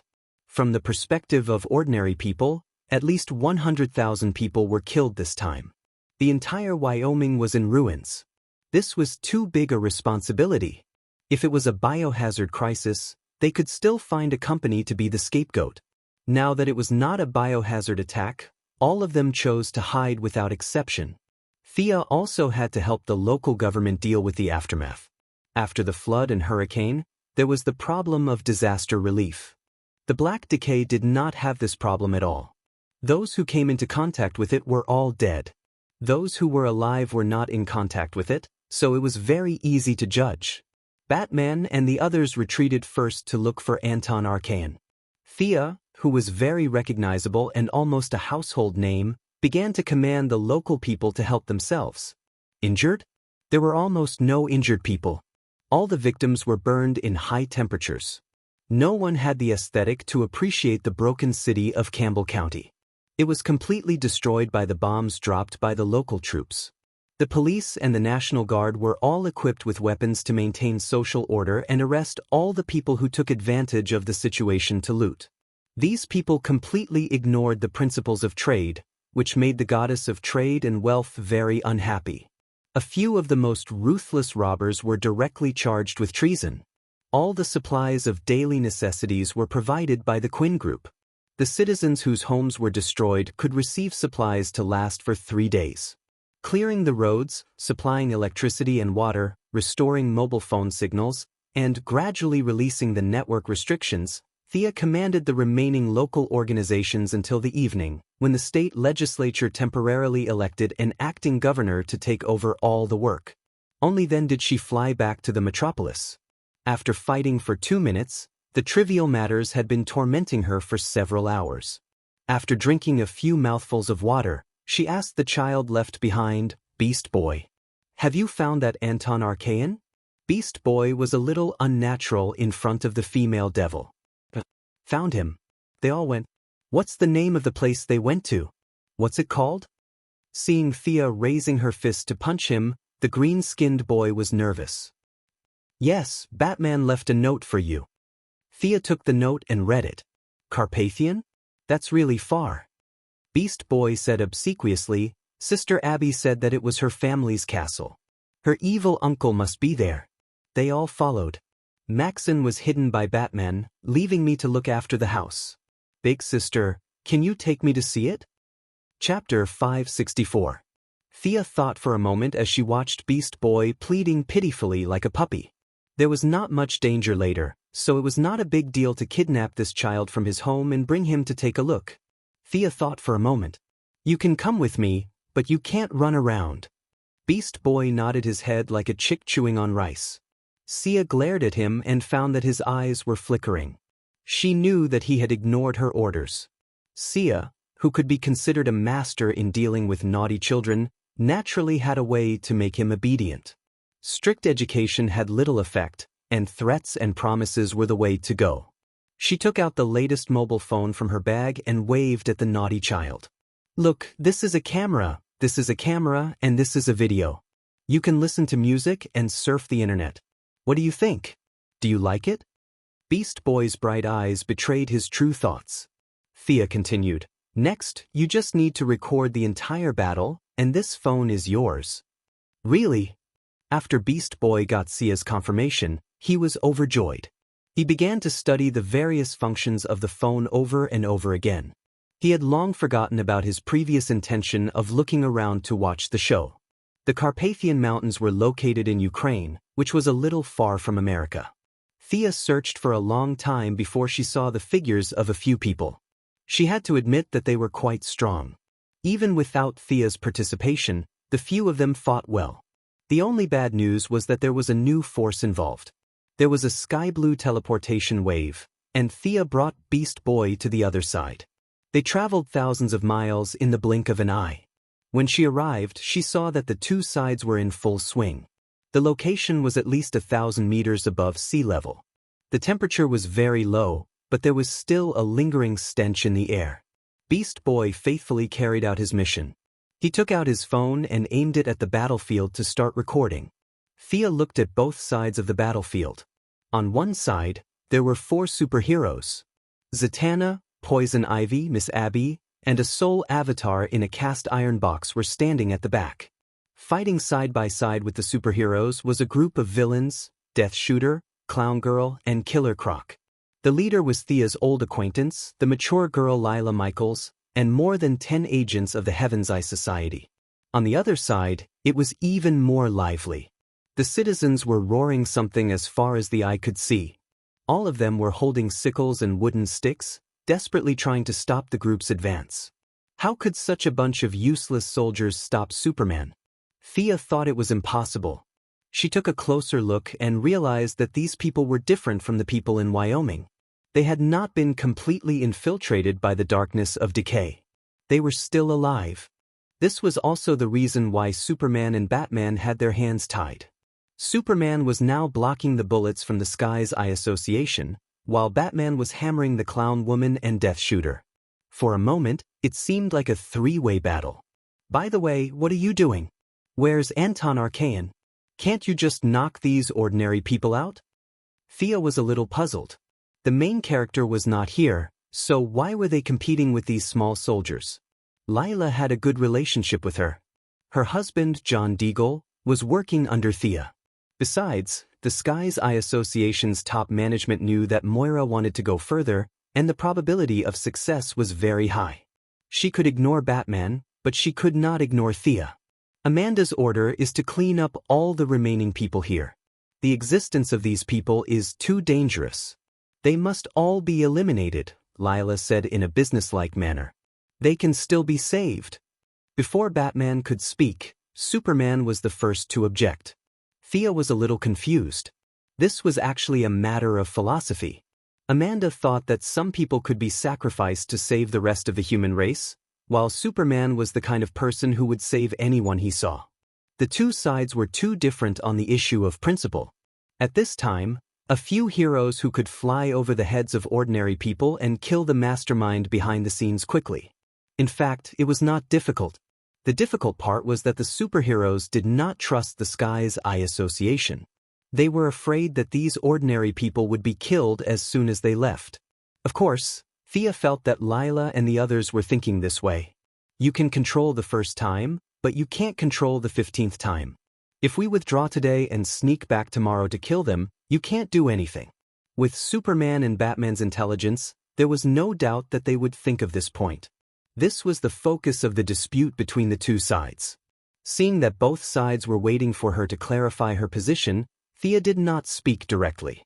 In fact, she was inclined to eliminate the root of the problem. Many of the residents who blocked the way had lived here for a lifetime.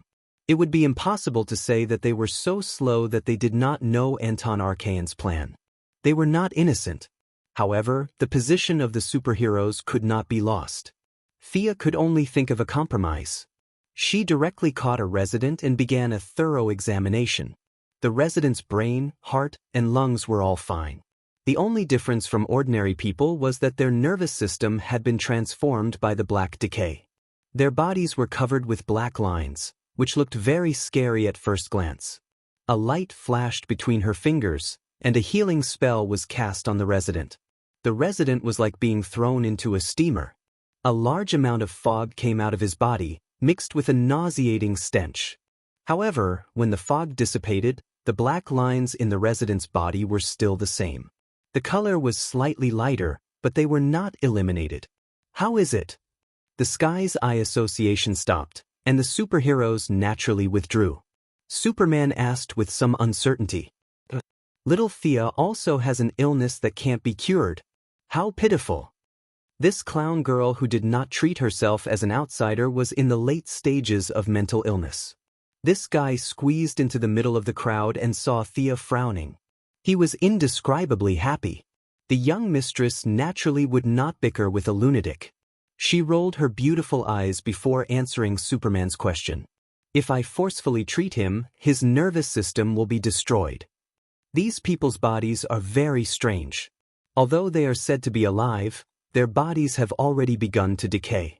Although they are said to be dead, their hearts and brains are still working. Their thoughts are a little chaotic, but their self-awareness is still there. Everyone, I have an idea that the green of all things can take away the power of the swamp monsters. Their decay comes from the black decay. Then, the black decay can also take away these things. When the time comes, there is a high chance that they will return to normal. She then looked at Lara. I will explain to Commander Amanda. Let's focus on eliminating the evil first. After this source is dealt with, I believe that we will find a solution to the remaining problems. She spoke very sincerely. Lara was not as violent as Amanda, who would destroy cities with missiles at the drop of a hat. She thought for a moment and nodded silently, agreeing to this plan for the time being. What the hell? Not killing again? Death Shooter was beaten up by Batman. His face was not looking too good, but the Suicide Squad had bombs hidden in their necks, so he did not dare to disobey orders. He could only curse a few times in annoyance. Chapter 565. Once everyone came to a consensus, the rest of the matter was easy to handle. After all, they were just a bunch of ordinary people. The several hundred residents blocking the road were quickly knocked down one by one. Poison Vine Lady took out many vines and tied them all up. Only then did the large group charge into the depths of the castle. Thea didn't do anything. As a new god, she wouldn't do anything to ordinary people. This was the pride of the gods. Her role was more to coordinate the relationship between the two sides. On the way, she began to ask Batman about the information he had found out. Miss Abby also added from time to time. Thea finally pieced together the plot of the Kingdom of Decay. Miss Abby's uncle, Anton Archaean, was actually a psychopath according to the classification of modern medicine. He had a very serious necrophilia plot.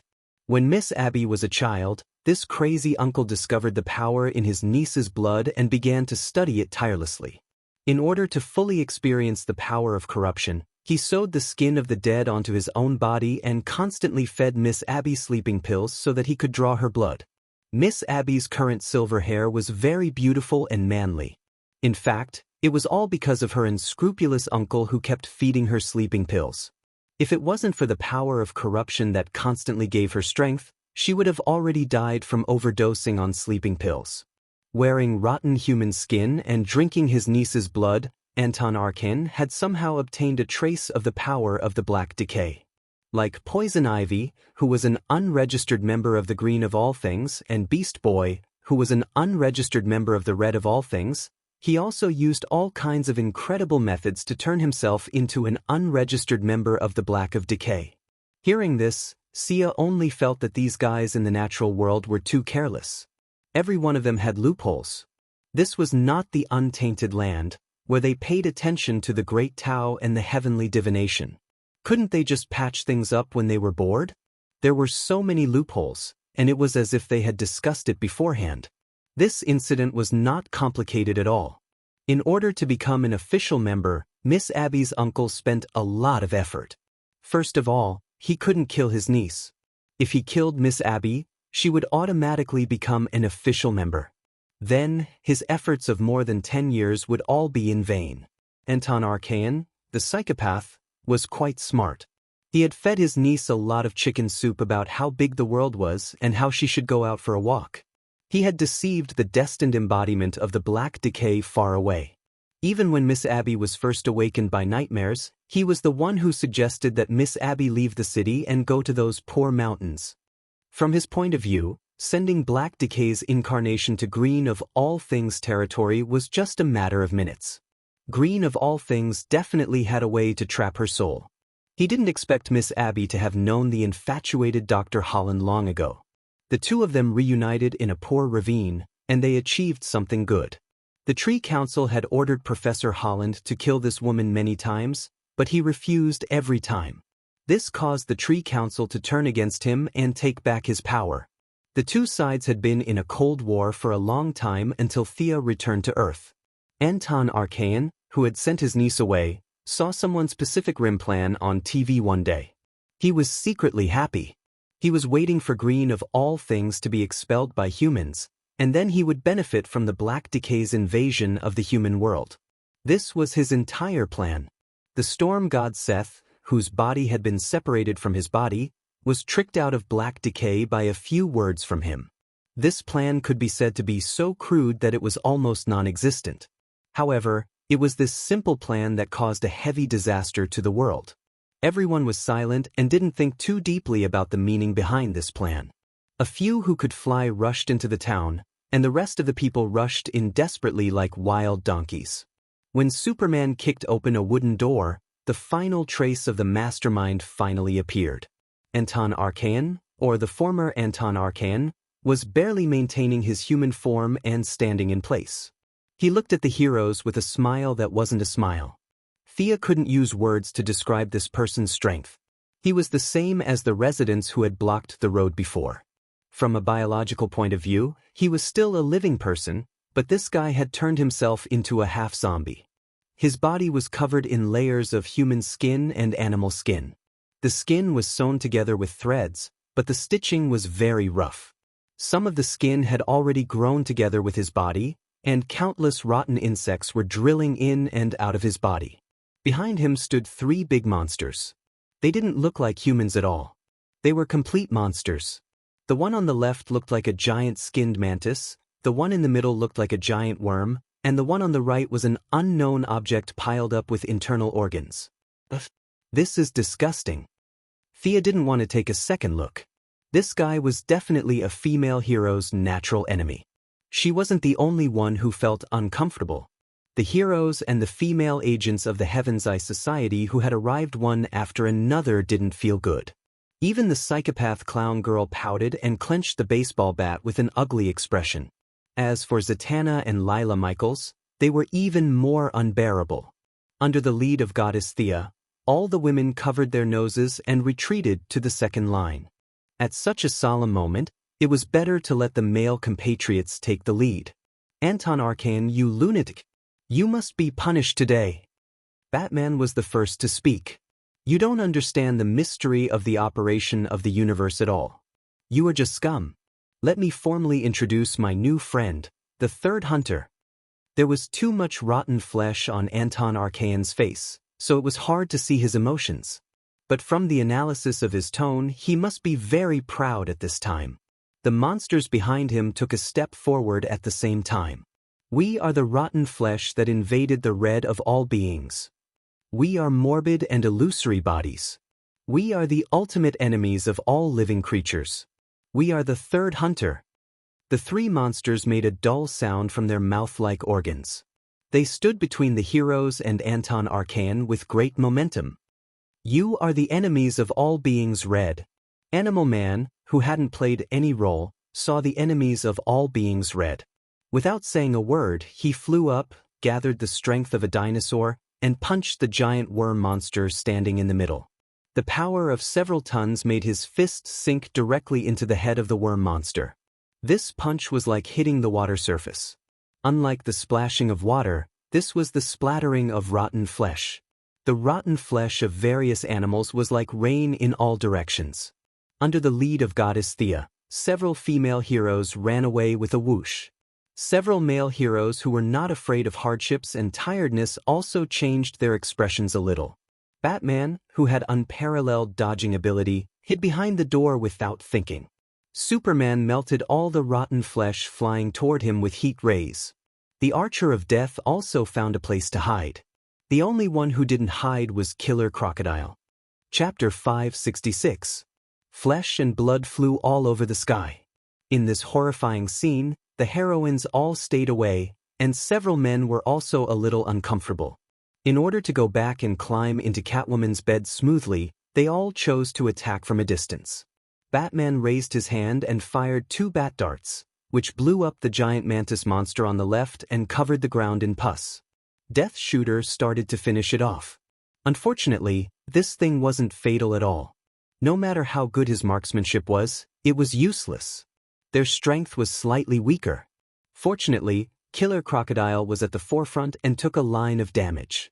The 3 of them fought the praying mantis monster and barely maintained a draw. The worm monster in the middle was being attacked by Animal Man and the swamp monster. The Black Decay here was also serious. The 2 of them could not even use 30% of their strength, so it was very difficult for them to fight. Superman, who was on the right, had the absolute upper hand. Heat Ray and Frost Breath were beating up the Viscera monsters. However, these guys seemed to have found a secret door in Svalbard's red. Every time a piece of rotten meat was frozen or melted, it would be replenished. Relying on its powerful self-healing ability, it temporarily stalled Superman. The remaining male agents of the Heavenly Eye Society distributed their firepower to the 3 monsters. Let's go after Anton. The ladies hid outside and watched for a while. They found that Anton Archaean was blocking the heroes with the help of the 3 big monsters, and he himself was running to the back. Sia felt that she was partly responsible for this ecological imbalance. How could she watch the culprit escape? She told Lara and directly used a teleportation spell to bypass the 3 monsters blocking the way. Then she led the female heroes, the female villains, and the female agents to chase after them. They did not need to use supervision to follow the stench. Anton Arkin, you beast! Miss Abby ran quite fast. She saw Anton's figure at the corner and raised her hand to shoot. The other party did not stop at all. Instead, he ran faster. Be careful of ambushes. Thea warned them and slowed down at the same time. The enemy was familiar with the terrain and was able to shake them off several times. Thea's magic also hit the enemy a few times, but unfortunately, it was not very effective. This kind of psychopath had a high resistance to abnormal conditions and was almost immune to magic that affected the mind. He had many layers of skin on his body, so his elemental resistance was not low. The indoor environment was not suitable for flying, so Thea could not catch up to him. Everyone followed him and turned left and right. They came to the door of a basement. Anton Archaean stopped. He did not even look at Thea and the others. Instead, he asked Miss Abby with great interest, "My dear niece, behind this door is the darkness of decay. This is the real world that I spent 30 years to communicate with. You and all of you. Do you dare to follow me?" The other party laughed like a villain, but when he laughed, his voice was sharp and thin, not pleasant at all. "Thank you for bringing us here. I had a few plans in mind." Thea stopped running and panting. In Anton Archaean's inexplicable eyes, a magic rope tied him up. Thea's hard pursuit was, of course, fake. The other party stayed here fearlessly instead of finding a place to hide. Apart from the conclusion that he was a brainless villain, there was only one possibility left. The other party still had a trump card in his hand. The previous 3 hunters were just hired thugs, and they were still far from the trump card. On the way to the chase, Thea thought about the connection. The other party could escape with the help of the darkness of decay, and even take advantage of the different flow of time between the 2 worlds to trick the pursuers. It was not difficult to guess, so she pretended to be helpless and chased all the way. Anton Archaean's resistance was not low, but it did not mean that he was not afraid of magic. Even Thea could not completely see through the ever-changing characteristics of magic, let alone this psychopath. Thea turned to Miss Abby and asked, "Is the darkness of decay behind the door?" She was pretending. Miss Abby was an ordinary person. After such a high-intensity running back and forth, she was really out of breath. She tried to adjust her breathing, and it took her a while to answer, "It should be. You can't stop the darkness of decay. Only my niece or I can solve all the problems." "Hey, if my niece doesn't want to go in, you can only let me go. Let me go in." Anton Archaean, who was tied up, said proudly. It could be seen that he had thought about these words repeatedly, and the order was very reasonable. If Miss Abby did not want to go in herself, in order to stop the spread of the darkness of decay, letting him go was the only option. Thea gave the people of the Sky's Eye Society a reassuring look, indicating that she was prepared. Miss Abby also showed a grateful expression. With her supervision, she found the decaying clone in the box in the outside world. Thea silently used the land replacement spell. With a flash of blue light, she directly teleported the box. When they opened the box and revealed the decaying clone inside, the people of the Sky's Eye Society only felt inexplicably strange. Anton Archaean's face was full of surprise. Thea didn't care about him. She muttered to herself over there, repeatedly saying things like, "Impossible," and "How could it be possible?" A fireball blasted the door. What appeared in front of them was not a basement, but a deep and dark void. Miss Abby began to communicate with the clone. The clone walked in shakily and finally disappeared into the void. Thea looked at Miss Abby a little nervously. She was still very confident about her plan, but it was better to be safe than sorry. If the darkness of decay did not recognize this fake, she could not go in herself. Fortunately, after 10 nervous minutes, Miss Abby finally woke up from her daze. "I am free." It inherited the darkness of decay. I am finally free from my fate," Miss Abby said incoherently. "Immediately stop the spread of the darkness of decay and withdraw the power of the residents outside," Thea immediately ordered. Wasn't this the reason why they went through so much trouble? Fortunately, nothing went wrong. Miss Abby connected again. Her clone seemed to have given some orders on the other side. The few people present didn't feel anything. Unlicensed Poison Ivy and Anton Archaean felt it the most. She, who didn't have any plants to control, summoned the plants again. Anton Archaean, who looked like a strong man before, shrank visibly. His strong body began to shrink rapidly. Large lumps of rotten flesh flowed out of his body like butter. Anton Archaean quickly shrank from a 2-meter-tall man to a skinny and lifeless old man. "What should we do with this guy?" Lara asked. If they dragged him to the International Court of Justice and told everyone that the current disaster on Earth was caused by him alone, and that there was no organization or gang behind the scenes, they would have to believe it. And it looked like he could die at any time. Chapter 567. He won't live for long. Thea saw that the old man was on his last breath, and she couldn't think of a good way to deal with him. "Let me in, let me in." His body shrank, and the binding effect of the magic rope also disappeared. After all, it wasn't a fairy rope, and it didn't have the ability to shrink and shrink with the human body. The old man was freed and began to tremble as he tried to climb into the door. Clown Girl was very happy and wanted to hit him with a bat, but Lara hurriedly stopped her with a look. This person was very difficult to deal with. What crime should she use to punish him? Destroy the environment? The current law couldn't punish him at all. Shooting or imprisoning him was actually not appropriate. Thea thought deeper. This guy was too deeply infected by the black decay. Now that Miss Abby had taken back her power, Anton Archaean's human soul had been completely contaminated. The current situation was that as soon as he died, he would immediately report inside. Killing him would be fulfilling his wish. Although the black decay had changed hands, the clone inside didn't have a brain at all. It was hard to say whether Anton Archaean would fight back or not. This made her unable to make a decision for a long time. She couldn't make a decision, but she couldn't follow his wishes and let the old man slip in. Thea summoned a magic rope and tied the old man to a tree. She was afraid that he would suddenly die, so she gave him 2 injections of nutrient solution. She was going to wait for them to finish studying before deciding on the final treatment plan. As the black decay shrank, the third hunter, who relied on his own meat to deal with the heroes, was quickly beaten into a pile of mud. The heroes also rushed in. How to deal with the old man was also difficult for Superman and Batman. In the end, under Thea's suggestion, they threw Anton Archaean into the tree parliament and let the Green of all things deal with him. The matter was finally settled, and everyone went back home. Thea also sent Beast Boy back to San Francisco, but this guy relied on Thea's familiarity and wanted to transfer to California, saying that he wanted a change of environment. Are you interested in Animal Hero's daughter? Thea guessed the boy's intentions with a little guess. Big sister is so wise. Little Beast laughed awkwardly. This was not a big deal.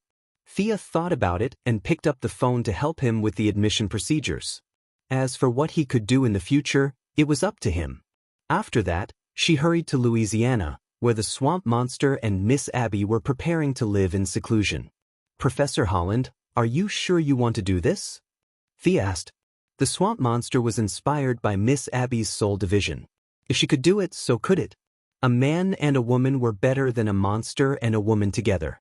To be honest, he was a little tired of being a swamp monster. If he could be free without affecting the overall situation, it would be a happy ending for everyone. I'm very sure. Thea had always felt that she owed him a favor. She wanted him to stay away from trouble and live with the person he loved. No matter how she looked at it, this was repaying the help he had given her in the past. She divided the soul again and spent a lot of effort to create a clone of the swamp monster. In the afterglow of the setting sun, they watched the swamp monster slowly walk into the forest. The two of them held hands to thank Thea. Thea also felt a sense of accomplishment. She changed the destined Lao Yen flying together to fly together. She felt a hint of karma from it. If the swamp monster hadn't helped her activate her bloodline, Thea wouldn't have helped him divide the soul today. It was hard to say who helped who. Others had a happy life, but Miss Abby's life still had to go on. The Black Decay had hit the global economy hard. Nowadays, a gunshot on Wall Street could set the world economy back by a month, not to mention this kind of destructive disaster comparable to a natural disaster. The economic problem was actually a small problem. The Earth's resources were used less and less. If they continued to overexploit, the scale of the next disaster would be even bigger. After considering several aspects, it was urgent to start the early stage of interstellar travel and interstellar resource collection. Thea called the secretary and began to read the various materials collected by Luthor. Although Lex Luthor was in prison, many of his experimental notes were left behind. This human, who was called a Level 9 intelligence by Brainiac, was indeed extraordinary. He didn't have a spaceship and couldn't survive in space, but by relying on satellite exploration, digital modeling, and environmental analysis, he had roughly calculated the resource allocation of the entire solar system and made a detailed plan. Thea, who had acquired all of Luthor's high-end enterprises and secretaries, could naturally make some arrangements on this basis. After studying various materials for 2 days, Thea had confirmed the next step, which was to develop Mars. This star was twice the diameter of the Moon and half the size of the Earth. Its surface was covered with sand dunes and there was no stable liquid water. It could be said to be a desertified planet. However, humans didn't just name this place Mars. Countless hematite ores rose and fell one after another among the sand dunes. All kinds of rare metals were important materials needed for the Pacific Rim project. This place could be built as a resource collection point and an outpost for human space travel. What were resources? In modern society, even a 3-year-old child knew that resources were money. It wasn't difficult to persuade countries to participate if there were benefits. The difficult part was the early exploration. Was there life on Mars? This scientific argument had been debated for 20 years. Thea didn't dare to tell them that not only were there people on Mars, but they were also very fierce. The fiercest one of them could wrestle with Superman. Speaking of which, Earthlings were really blessed. A group of Martians with the ability to write 400 words lived 50 million kilometers away from Earth. These Martians, who had terrifying abilities without basking in the sun, had all died inexplicably. Only one of them had come to Earth, and this one of them was the most loving and kindest one. If they didn't die, Thea felt that the Earth would have returned to a slave society 800 years ago. It was better to investigate the situation on Mars first so that they could persuade countries later. Thea could go by herself, but she thought that there was a guide here, so it was better to ask him to come along. In the director's office of the Super Investigation Department, the Martian hunter disguised as an ordinary person had just taken a sip of water when he saw Thea walk out. "Your spiritual attainment seems to have improved. Tell me, what's the matter?" The Martian hunter didn't know what a new god was, but he felt that Thea was a little mysterious. Uncle Ranjen, this is why I'm looking for you." Thea told him her thoughts from beginning to end, especially mentioning the huge impact it would have on human civilization. The Martian hunter didn't look too good. He asked hesitantly, "Can we change to another planet?" Thea thought for a while. "Pluto is fine, but it's too far away from the Earth. It's not easy to influence public opinion. Mars doesn't have this problem. The internet has been calling for the development of Mars for many years." In fact, Thea knew that developing Mars was like digging up the graves of their ancestors. Even after a few centuries, most of the Martian hunters' family members were burned to ashes and their ashes were still buried in the depths of the planet. Thea didn't want to force him, but the resources of Mars were really important. Before humans found a new substitute, steel would always be the most important resource. In the future interstellar trade, aliens wouldn't recognize dollars or euros. For the Earth, which had just entered the interstellar civilization, material exchange was the mainstream. Chapter 568. The demand for various metals would increase in the future, and the development of Mars was essential. Regardless of whether the Martian hunter was willing or not, unless he stood against the entire human race, he would have to face this. If he was willing, he could move the bodies of his loved ones to Earth. If he was unwilling, Thea could also help him set up a seal. Other than big shots like Darkseid, ordinary people would not be able to break her seal. Thea did not say these words. The key problem with the Martian hunter was his heart. Earth was so close to Mars, and he could go back at any time if he wanted to. It was just that he had not gone back for centuries, not even once. It was a little difficult to help him rebuild his confidence and get rid of his fear of fire.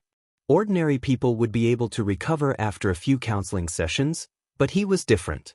His strong psychic ability magnified his fear of fire, and his fear of fire had affected him from the spiritual level to the physical level. Thea could not solve this problem.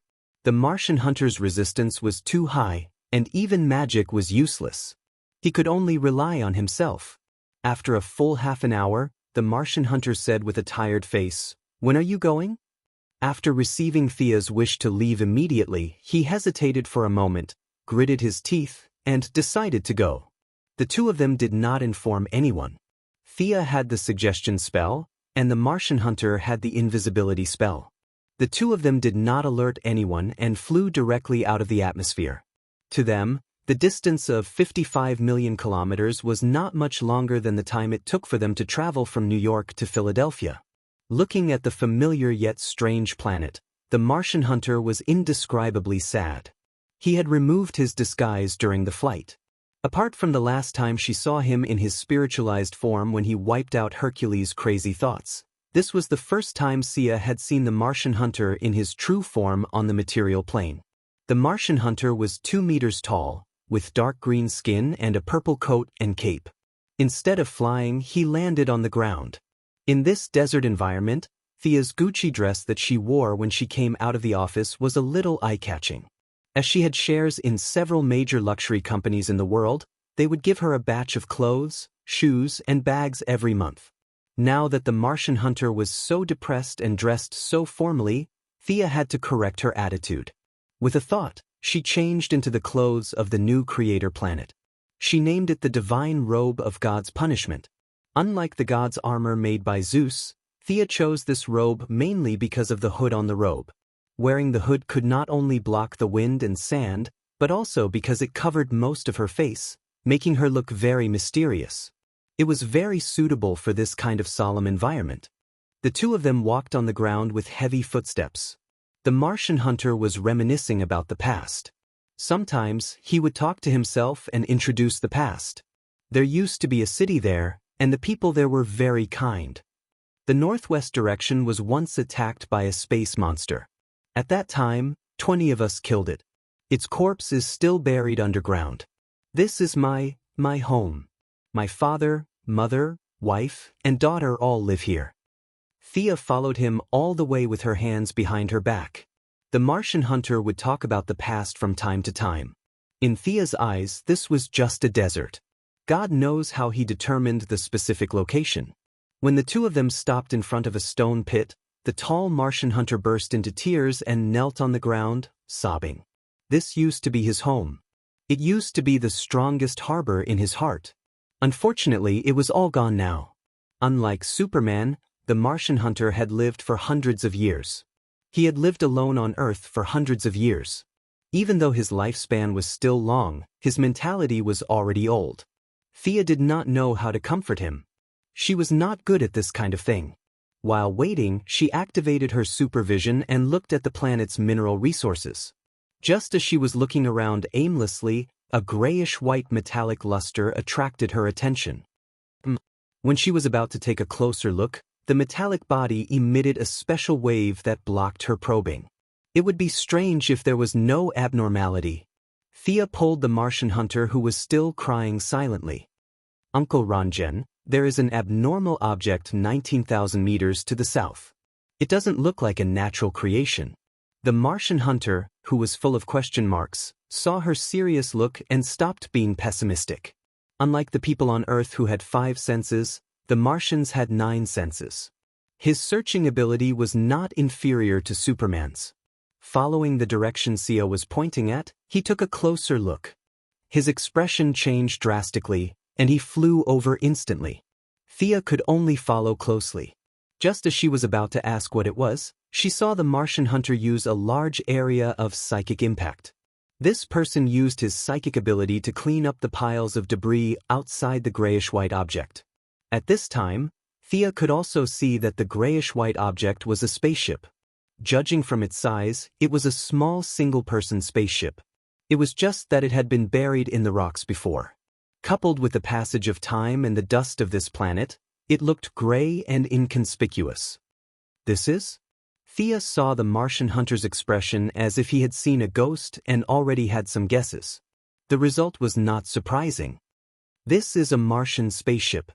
Judging from the traces at the scene, the spaceship has been here for less than 20 years. How is this possible? I should be the last Martian? The Martian hunter's expression was very interesting. Fear, surprise, disbelief, and a trace of hope. All kinds of emotions were mixed together. This spaceship was very strange. It seemed to be using some kind of psychic power to prevent her from prying. Sia could not figure out how such an idealistic thing like psychic power could be applied to a technological spaceship. This was completely different from her inherent knowledge system. Looking at the Martian hunter's confused expression, she could only do it herself. She was not dismantling the spaceship, just opening the cockpit. This small matter was not difficult for her. There's no one inside. Looking at the size of this cabin, it doesn't look like it's for a tall person like you. Is this a spaceship for you young people? The display is still charged. Come and see if there are any messages left. Thea did not speak Martian, but the light ring had a translation function. However, the ready-made Martian was right in front of her, and she was too lazy to take it out. The Martian hunter took 2 deep breaths and began to read the words on the display. As he read, he muttered to himself, "This spaceship returned to Mars 20 years ago? The spaceship's recorder shows that the other party is investigating the real cause of the Martian's extinction? The owner of this spaceship is Megan Moss?" Looking at the Martian hunter's face alternating between white and green, Thea suspected that he would suddenly transform into a white Martian. She asked curiously, "This Megan is? She should be my niece, but the Moss family is very large. She has more than 300 brothers and sisters of the same generation, including her cousins. I'm a little dizzy, and I'm not very sure if this is the family that I remember." Chapter 569. The Martian hunter said a number in an uncertain tone. Thea's eyes widened. Their way of reproduction was indeed very different from that of humans. There were more than 300 siblings of the same generation. As an elder, it was indeed a very confusing thing. Did your niece say where she went? Sia had already come into contact with several members of the young Titans. Whether it was Damien Raven or Beast Boy whom she had met a few days ago, they had all given her a good impression. The niece of the Martian hunter would be the young superhero codenamed Martian Maiden. The Martian hunter was more concerned than she was. He carefully browsed through it twice and shook his head. She only mentioned that she went to the east to search, but there was no follow-up information. This is too strange. She's still young, and her ability is not enough to fly in the universe. The two's mission changed from exploring the planet's mineral resources to searching for people. Thea followed the Martian hunter and searched for 5 minutes, but they did not see anyone. This planet was too desolate, and the climate was too harsh. On Earth, there was a saying that the sun rose in the east and the rain in the west. On Mars, this planet was only 1/6 the size of Earth. The two of them circled the planet 3 times, and the whole planet was covered in sand and wind. Too much time had passed. The Martian hunter searched for a long time with his 9 senses, but there was no trace of her. He could only turn around and look at Thea. After knowing her for so many years, this strange earthling always had some methods that he did not understand. Send me your niece's image. The Martian hunter did not know what to do. He lowered his head and pondered for a long time before sending a photo to Thea through the telepathic channel. He said a little embarrassedly, "It's been too long. I don't have a deep impression of her." Thea closed her eyes and carefully looked at the photo. She almost laughed out loud. The Martian hunter did not remember what his niece looked like. It was really difficult to find this niece among the hundreds of juniors after a few centuries. He did not know what Thea's intention was, but he sent 5 photos in one go. With a name and a rough picture, it was easy to find. Thea took out Croydon's compass. This thing was simply a tool for searching for people and things. However, this was the first time she used it to find aliens. Thea was not very sure if it would work. Facts had proven the greatness of magic. This compass ignored the difference between Earth and other planets. It was indeed useful. After Thea inputted the target, the needle began to move slowly and powerfully. Sometimes it would fly past 5 degrees, and sometimes it would go back 1 or 2 degrees. Finally, the needle pointed firmly to the north. Your family is still on this planet. Thea reassured the Martian hunter. Then, the two of them started to search according to the coordinates. After flying for more than 30,000 miles, they arrived at a very ordinary wasteland. The needle conveyed a signal to Thea. They had arrived. This was the place. What's in here? Thea looked left and right but couldn't find any clues. The area under her feet was very ordinary.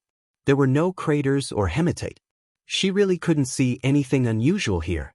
But magic power couldn't be faked, and the compass couldn't be wrong. There must be some mystery here that hadn't been discovered. Where was this place before? Thea asked. What kind of place is this? The Martian hunter looked at the wasteland and was also confused. He had been in those areas before, so he was still quite familiar with them. This place was already very remote. Fortunately, he loved his home very much. He directly activated his powerful psychic ability and dug out the image of that day from his memory. Then, like a computer modeling, he rearranged his memory on the surface of the planet and determined the location of the two of them. When the final information was confirmed, he couldn't help but let out a huh. Before Thea could ask, he explained, "If I'm not wrong, this is, according to the language of Earth, this is the aristocratic area. The Megan family is aristocratic, and I'm a commoner. Aristocrats are born with powerful psychic abilities and are the strongest in the entire race." Thea's expression was a little playful. "Are you kidding me? If your aristocrats were stronger than you Martians would have unified the universe long ago. If it weren't for the fatal flaw of being afraid of fire, Thea, this new god, wouldn't dare to say that she could defeat the Martian hunter. It was because his racial talents were too strong. He was immune to physical and magical attacks, psychic control, infinite strength, and unparalleled regenerative abilities. Even if his head was cut off, another one would automatically grow out. He could fly and survive in the universe. There wasn't a need for too many people like this. 7 or 8 of them could defeat the Green Lantern Corps and the Little Blue Men. The Martian hunter had been holed up on Earth all this time. He didn't know how strong he was. Before she could instill the correct worldview in the old Martian hunter, Thea sized up the area again. Her psychic feelers began to dig deeper. When her psychic power reached 10,000 meters underground, it was bounced back by a powerful barrier. Thea was shocked this time.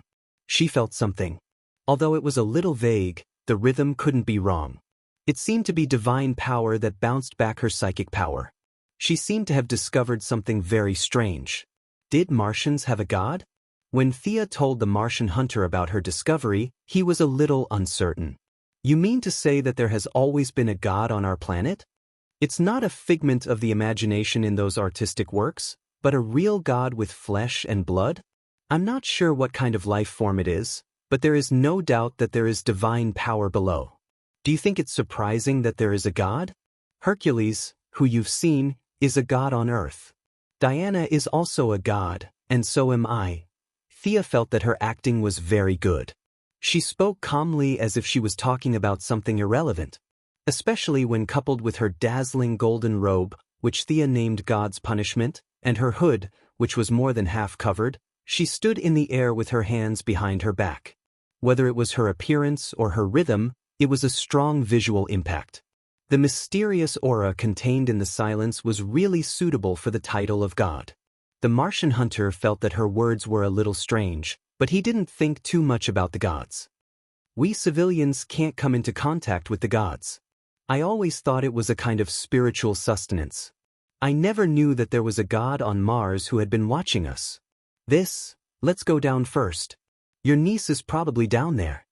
Such a big hidden danger had to be eliminated first. If this god jumped out when the other countries were to investigate later, it would be a big problem. The depth of 10,000 meters was not a problem for the two of them. The Martian hunter could enter the formless state, which was an ability that couldn't be explained by modern physics. Thea could even switch between reality and illusion. The two of them dived quickly. When they reached a layer of colorless and transparent barrier, they stopped in their tracks. Thea felt the divine power slightly. The other party was not a new god. There was no doubt about that.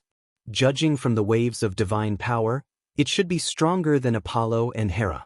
The Martians had a civilization of tens of thousands of years. Now that there were only 2 of them left, the probability of them believing in a god was very low. Chapter 570. If the probability of a god of belief was low, then the probability of the other party being a primordial god or a nature god was very high. These gods were all born from the world. For example, Zeus was a nature god. From a human's point of view, he was a playboy and was simply a scumbag. However, from his point of view, he was a part of nature. It was his nature to pursue beautiful things. How could he be forced to use human standards to ask of him? Nature gods were generally stronger than belief gods. Although Zeus was an old god, he could go against the Heavenly Father. This was very telling. Now, facing this unknown Martian god, she was a little worried. Thea's understanding of DC was only at the level of an ordinary person. She was definitely not very familiar with it. It was like she knew about Animal Man but did not know his name. This inexplicable Martian god in front of her made her a little flinch. She really did not know the details of this god. It would be troublesome if he was a god of space, time, and death. Just as she was wondering if she should go back and call some people to form a team to deal with this unknown entity next time, the Martian hunter could not wait to see his loved ones. He roared and used his powerful psionic power to force a hole in the divine barrier. The Martian hunter took the lead and rushed in. Thea could only run in helplessly. At the same time, she was thinking in her heart. If she could win, then she would fight. If she could not, then she would use the sonic boom to return to the new creation star. She was someone with a backer. Her Heavenly Father would not sit by and do nothing. Moreover, in this day and age, other than Batman, no one god could fight their way into the fourth world alone. If the other party was fierce and even the Heavenly Father was no match for him, then Thea could only accept her fate. However, the probability of this happening was very small. It was almost non-existent. This was the most pessimistic outcome. At this time, Thea was still very confident in herself. One or a few unknown Martian gods were still within her range of tolerance. Oh my God! I never knew there was such an area underground. The Martian hunter who rushed in first quickly stopped in his tracks. He seemed to be in disbelief. The buildings here were grotesque and variegated, and the style was like a ring. In the depths of this 10,000 meters underground, there was a miniature city, but now it was very dilapidated. Sia half-squatted and reached out her hand to brush between the stone pillars of an inverted tower. The material here was completely different from that on Earth, as if it was built by psychic power. The surrounding stone walls were engraved with words. Thea took out a light ring, switched to the language translation function, and read carefully. Malakadila, this was what the Martians called their planet. It meant the star of hope and the harbor of the soul. This miniature city was the aristocrat mentioned by the Martian hunter. It was built in secret to worship a god called Hramir. The description on the wall was very vague. It only vaguely mentioned the word art a few times. Could it be that the other party was a god of art? Thea felt that this was good news and immediately put her heart back into her stomach. The god of art, just from this name, she knew that it was not that powerful. Thea hadn't forgotten about the mission of finding the missing person. She took out the compass to confirm the location again. The two of them walked and stopped in the miniature city and finally arrived in front of a palace. A small figure was lying flat on the table made of mental power. Megan? Wake up, I'm your Uncle Ranjan. The Martian hunter was now so excited to see a member of her clan that she couldn't sleep for 3 days, let alone a relative. Although the scale of their family was a little big, Thea felt that the other party probably didn't remember that she had a civilian background. Uncle Ranjan, she seems to have entered a deep sleep. Do you need me to wake her up? Thea looked at the green-skinned little girl. She looked very young and had no injuries on her body. However, the other party had suppressed her mental power to an extremely deep level in her spiritual world. Some preliminary preparations needed to be done to wake her up. No, she used a high-level Martian mental skill. I have a better way to wake her up. Before the Martian hunter could finish her words, she was interrupted by a strange voice. It was strange because the voice didn't seem to be coming from a vocal organ. It was a bit like the sizzling sound of fire burning wood. The voice was coherent rhythmically, as if it was talking. The other party was using the Martian language, and the two of them could understand it. This collection can't be touched casually, huh? There's actually a living Martian? I just wanted to collect a Martian. Why did another one jump out? How troublesome. What accompanied the voice was scorching heat. The temperature in the air rose rapidly. Thea and the Martian hunter were sweating. The Martian hunter felt the shadow of the flame. He knew that he shouldn't retreat at this time, but his body was powerless to resist. He forced himself to stand, and sweat kept seeping out of his green skin. Thea was literally sweating.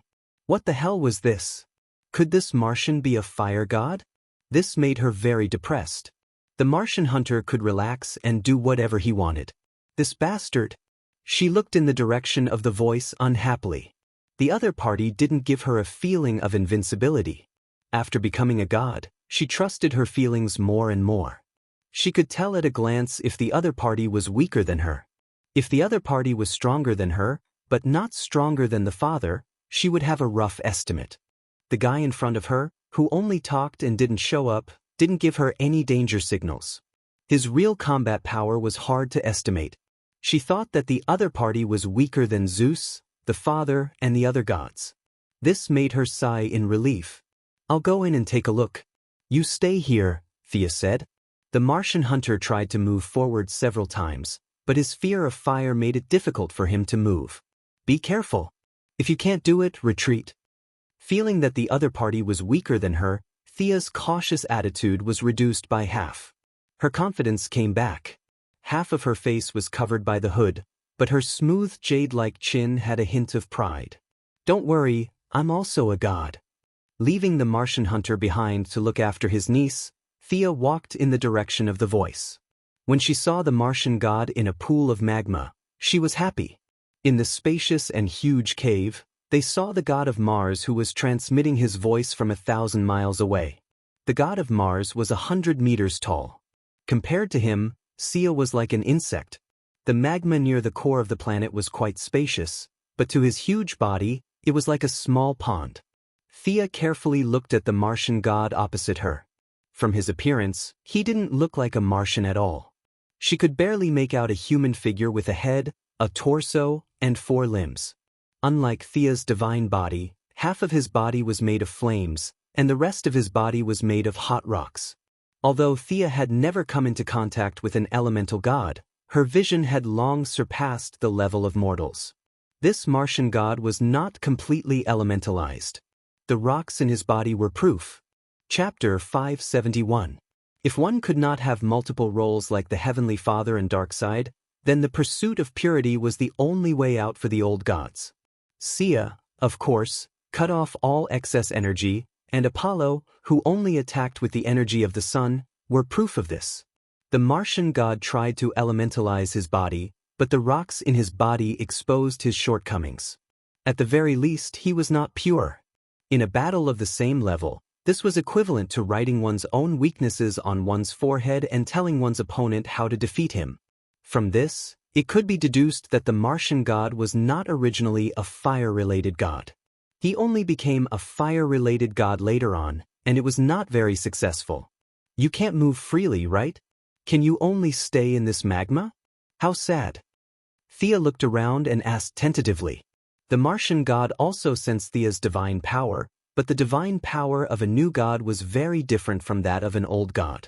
The Martian god did not know where Xianxia came from, so he avoided answering the magma question. I am the god of fire, art, and death. Do not use your narrow vision to judge the supreme existence. You are qualified to be my subordinate, and I can teach you new knowledge. It is a treasure that you can only dream of. Xianxia scoffed at art and fire, but when she heard about death, she narrowed her eyes. It was because the power of death was too strong. Even Darkseid could not resist death, let alone Xianxia, who was weak and frail. Death was everywhere. Whether it was mortals, gods, or the entire universe, there would be a day when the universe would come to an end. The eternal life of the gods was linked to the universe they were in. If the universe died, they would also die. Not only Xianxia, but all gods were in awe of death. Many gods secretly studied what death was and how to avoid it. This was what all the good and evil gods did. The so-called death of Doomsday was the death that was bestowed by him. It was the death of all living beings, and it was a kind of crazy killing intent. The candles obtained from the top of Hades's head were the door between the dead and the living. It was the death between life and death.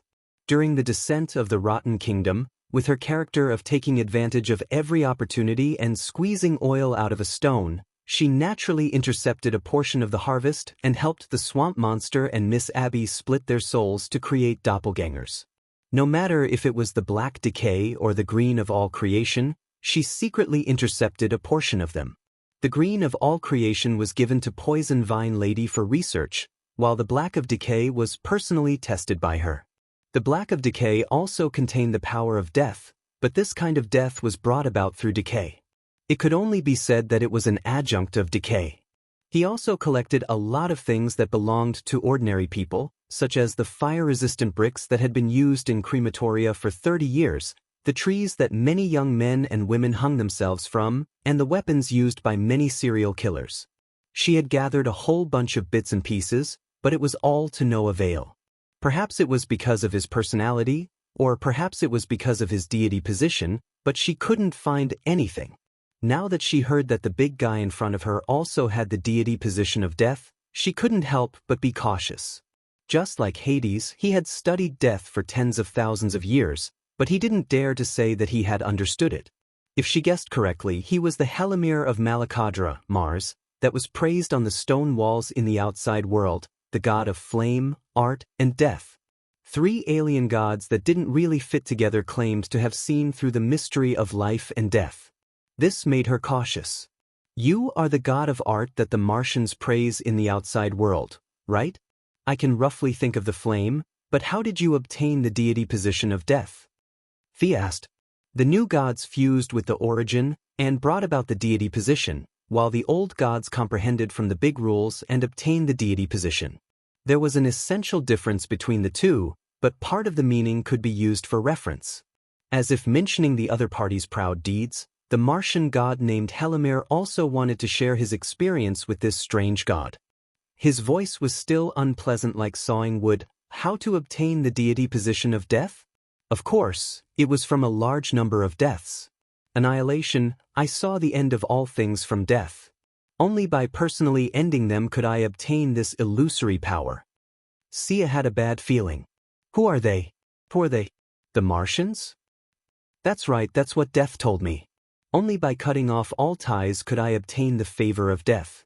I bestowed the curse of Helimir and spread it among the Martians through telepathy. Overnight, they were all burned to death by the fire of their souls. Gathering the power of everyone's souls, I opened the door of death. I obtained a new life.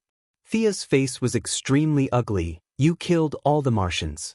They were the people who worshipped you, the source of your faith. Helimir said contemptuously, they were all burdens. Only one's own power is eternal. Thea was completely speechless.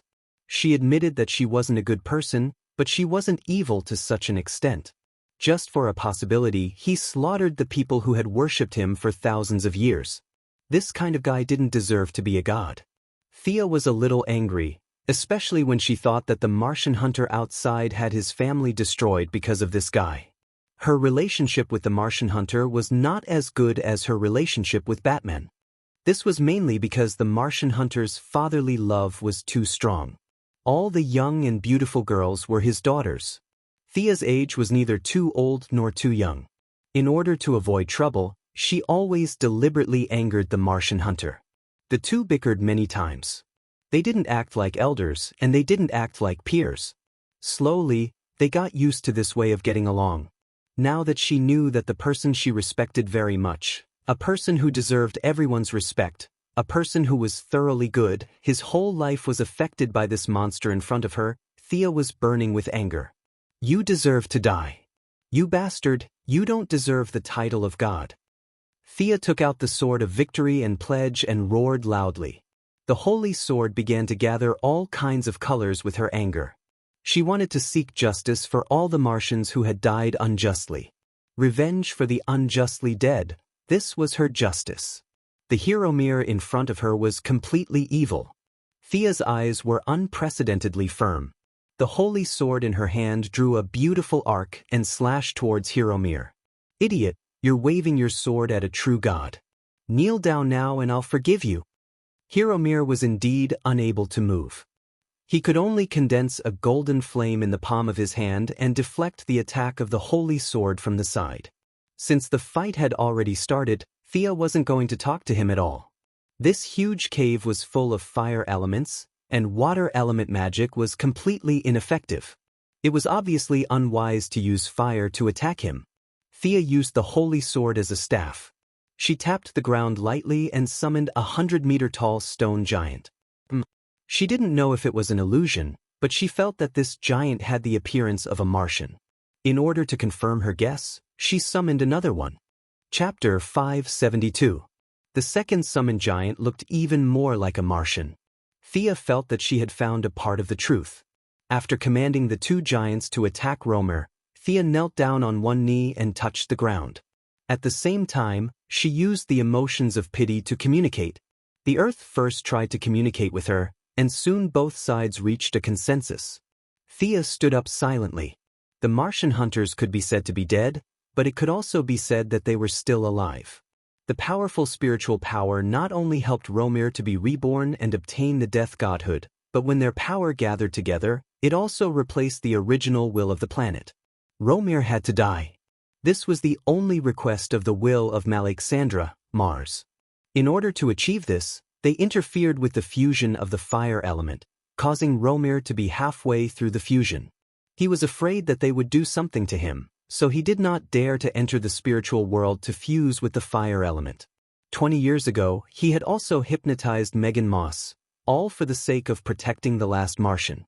Don't listen to Hrommel's bragging. What collection? He couldn't even leave this cave. What kind of collection would he have? Now, Xia's interference had given them a chance to take revenge.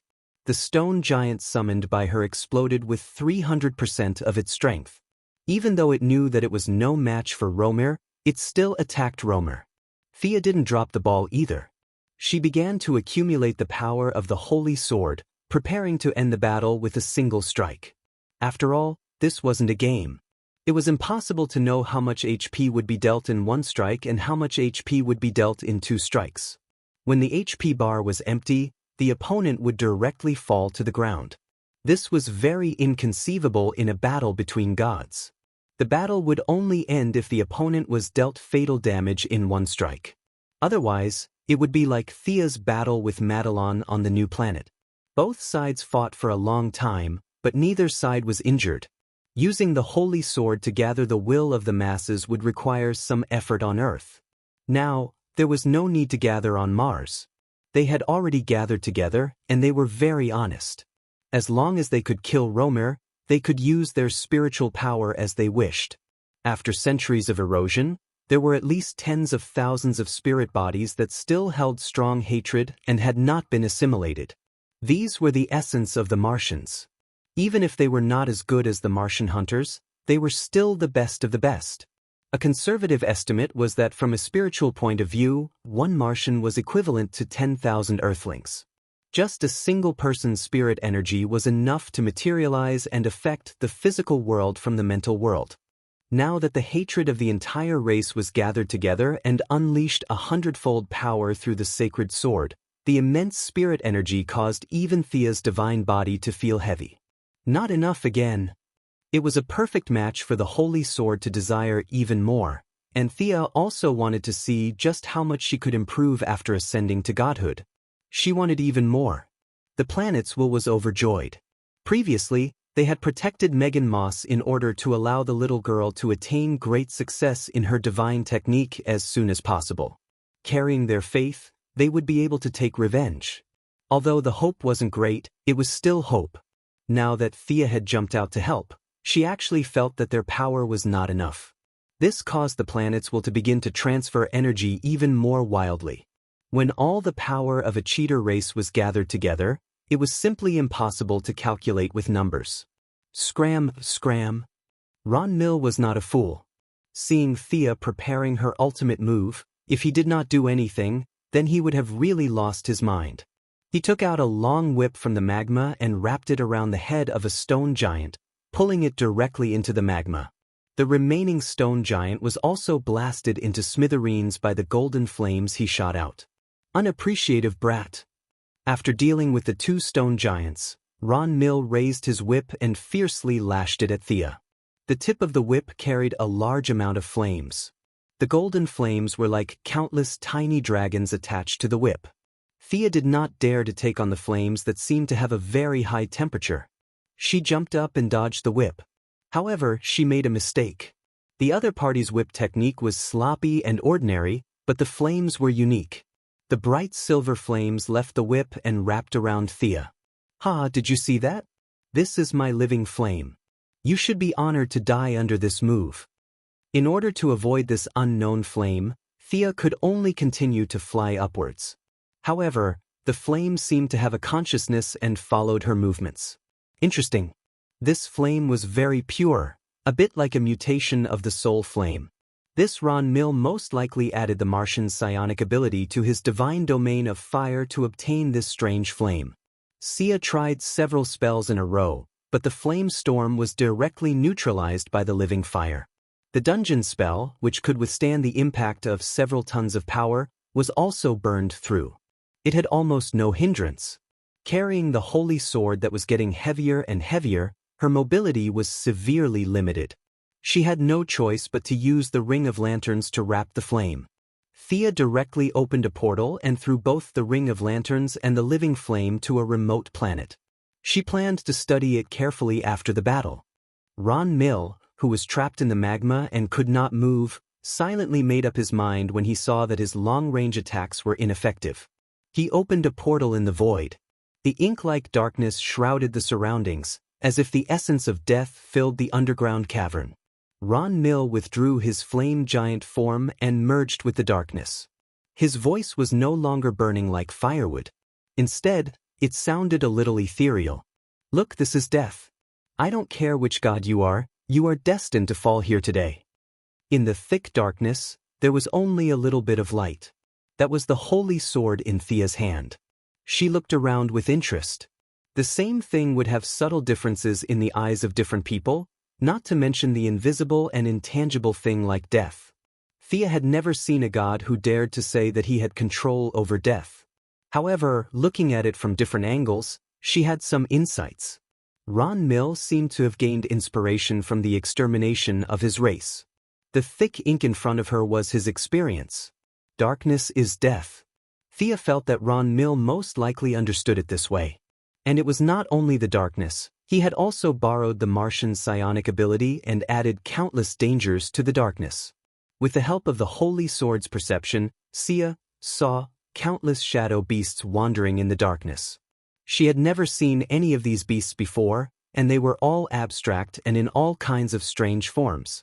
These should be the enemies that the Martians had eliminated over a long period of time. Many of the beasts had the characteristics of spaceflight, which deepened her guess. Thea was now a little hesitant. Should she directly release the light born from the Holy Sword and break through this barrier, or deal with the shadow beasts for a while and accumulate more power for the Holy Sword? Chapter 573. At the crucial moment, someone made the decision for her. The Martian hunter walked out of the void. His face was filled with pain, and he looked at a certain spot in the darkness with hatred. Thea felt that it was where Romir was hiding. This guy released the dark barrier of death. It was definitely a bad move. He gave up on his torch-like appearance and unintentionally released the combat power of the Martian hunter. The Martian hunter's psionic ability had a very long range and a large range. It could connect from Earth to the Moon. Moreover, the conversation between Thea and Romir was less than 800 meters away. He had heard the inside story of the night of the extermination of his race. After knowing the truth that led to the extermination of his family, he was filled with hatred and anger. His heart was filled with killing intent. However, the raging flames from before stopped him. He could only watch as Thea took revenge for his people. He couldn't move a single step. This filled him with frustration and helplessness. Just when he was anxious and didn't know what to do, he suddenly realized that the scorching heat in the air had disappeared. Without thinking, he flew in. I'm Rong and Rongzi, the son of my Rong and Saki. Today, I will seek justice for all Martians.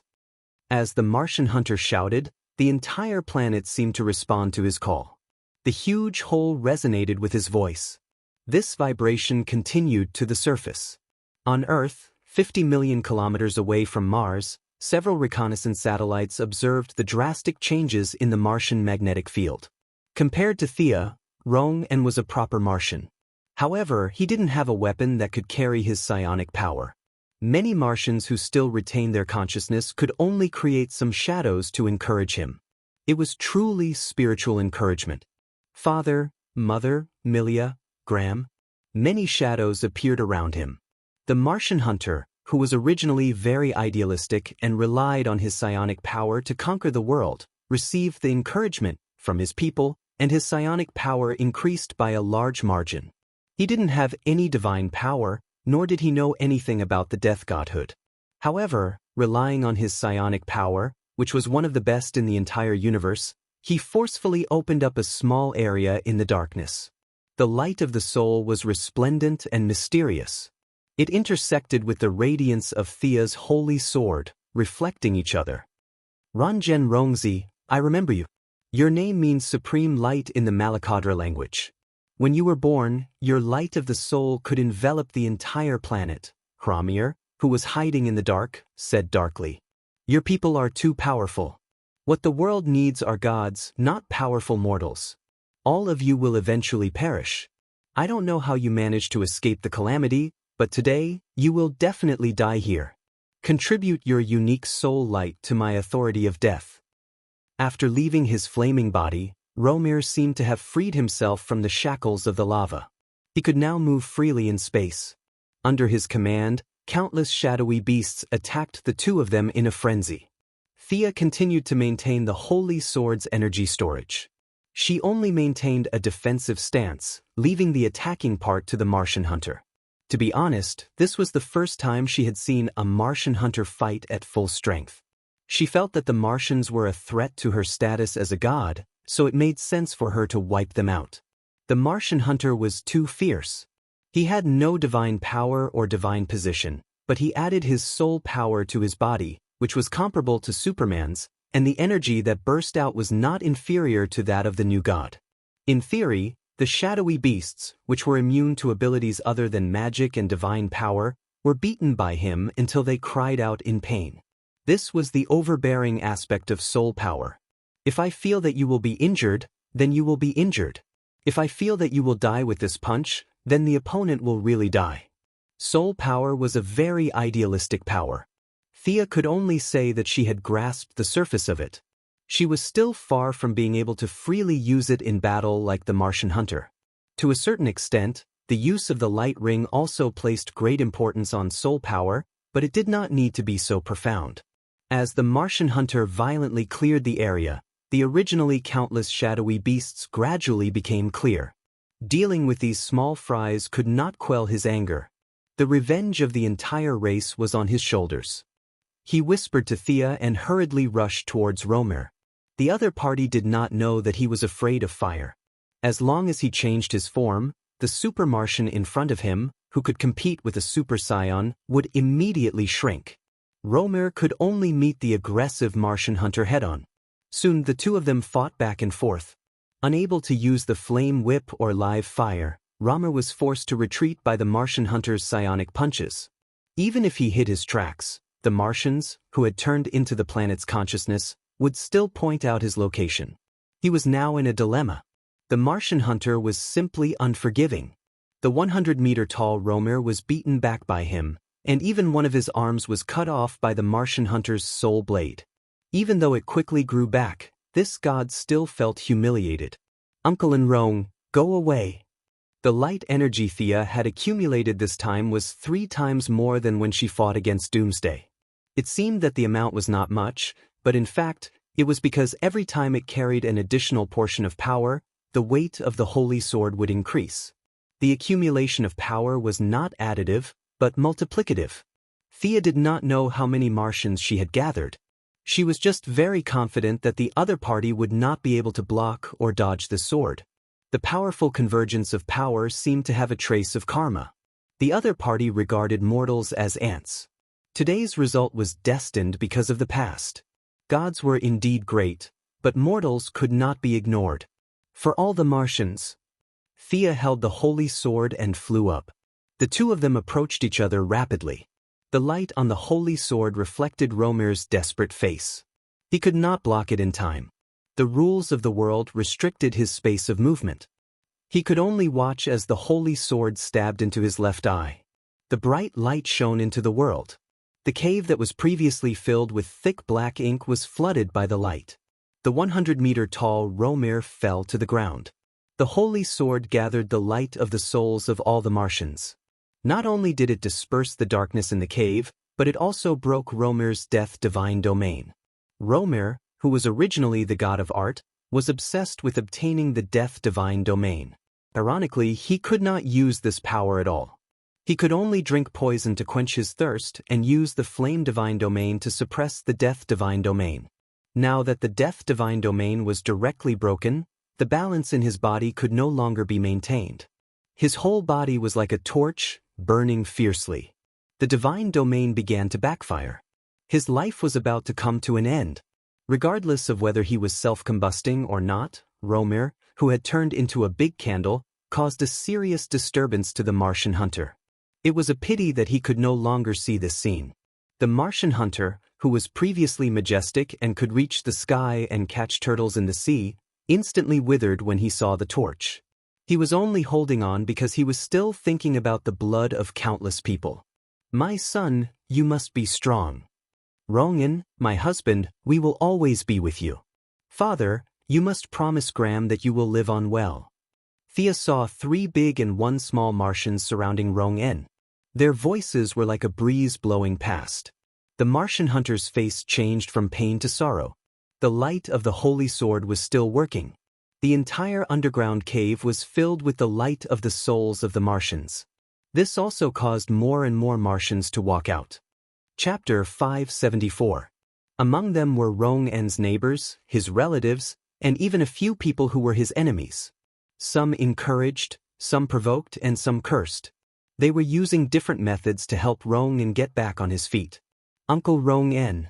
The one who walked in front of him was the little girl who had been lying on the stone steps.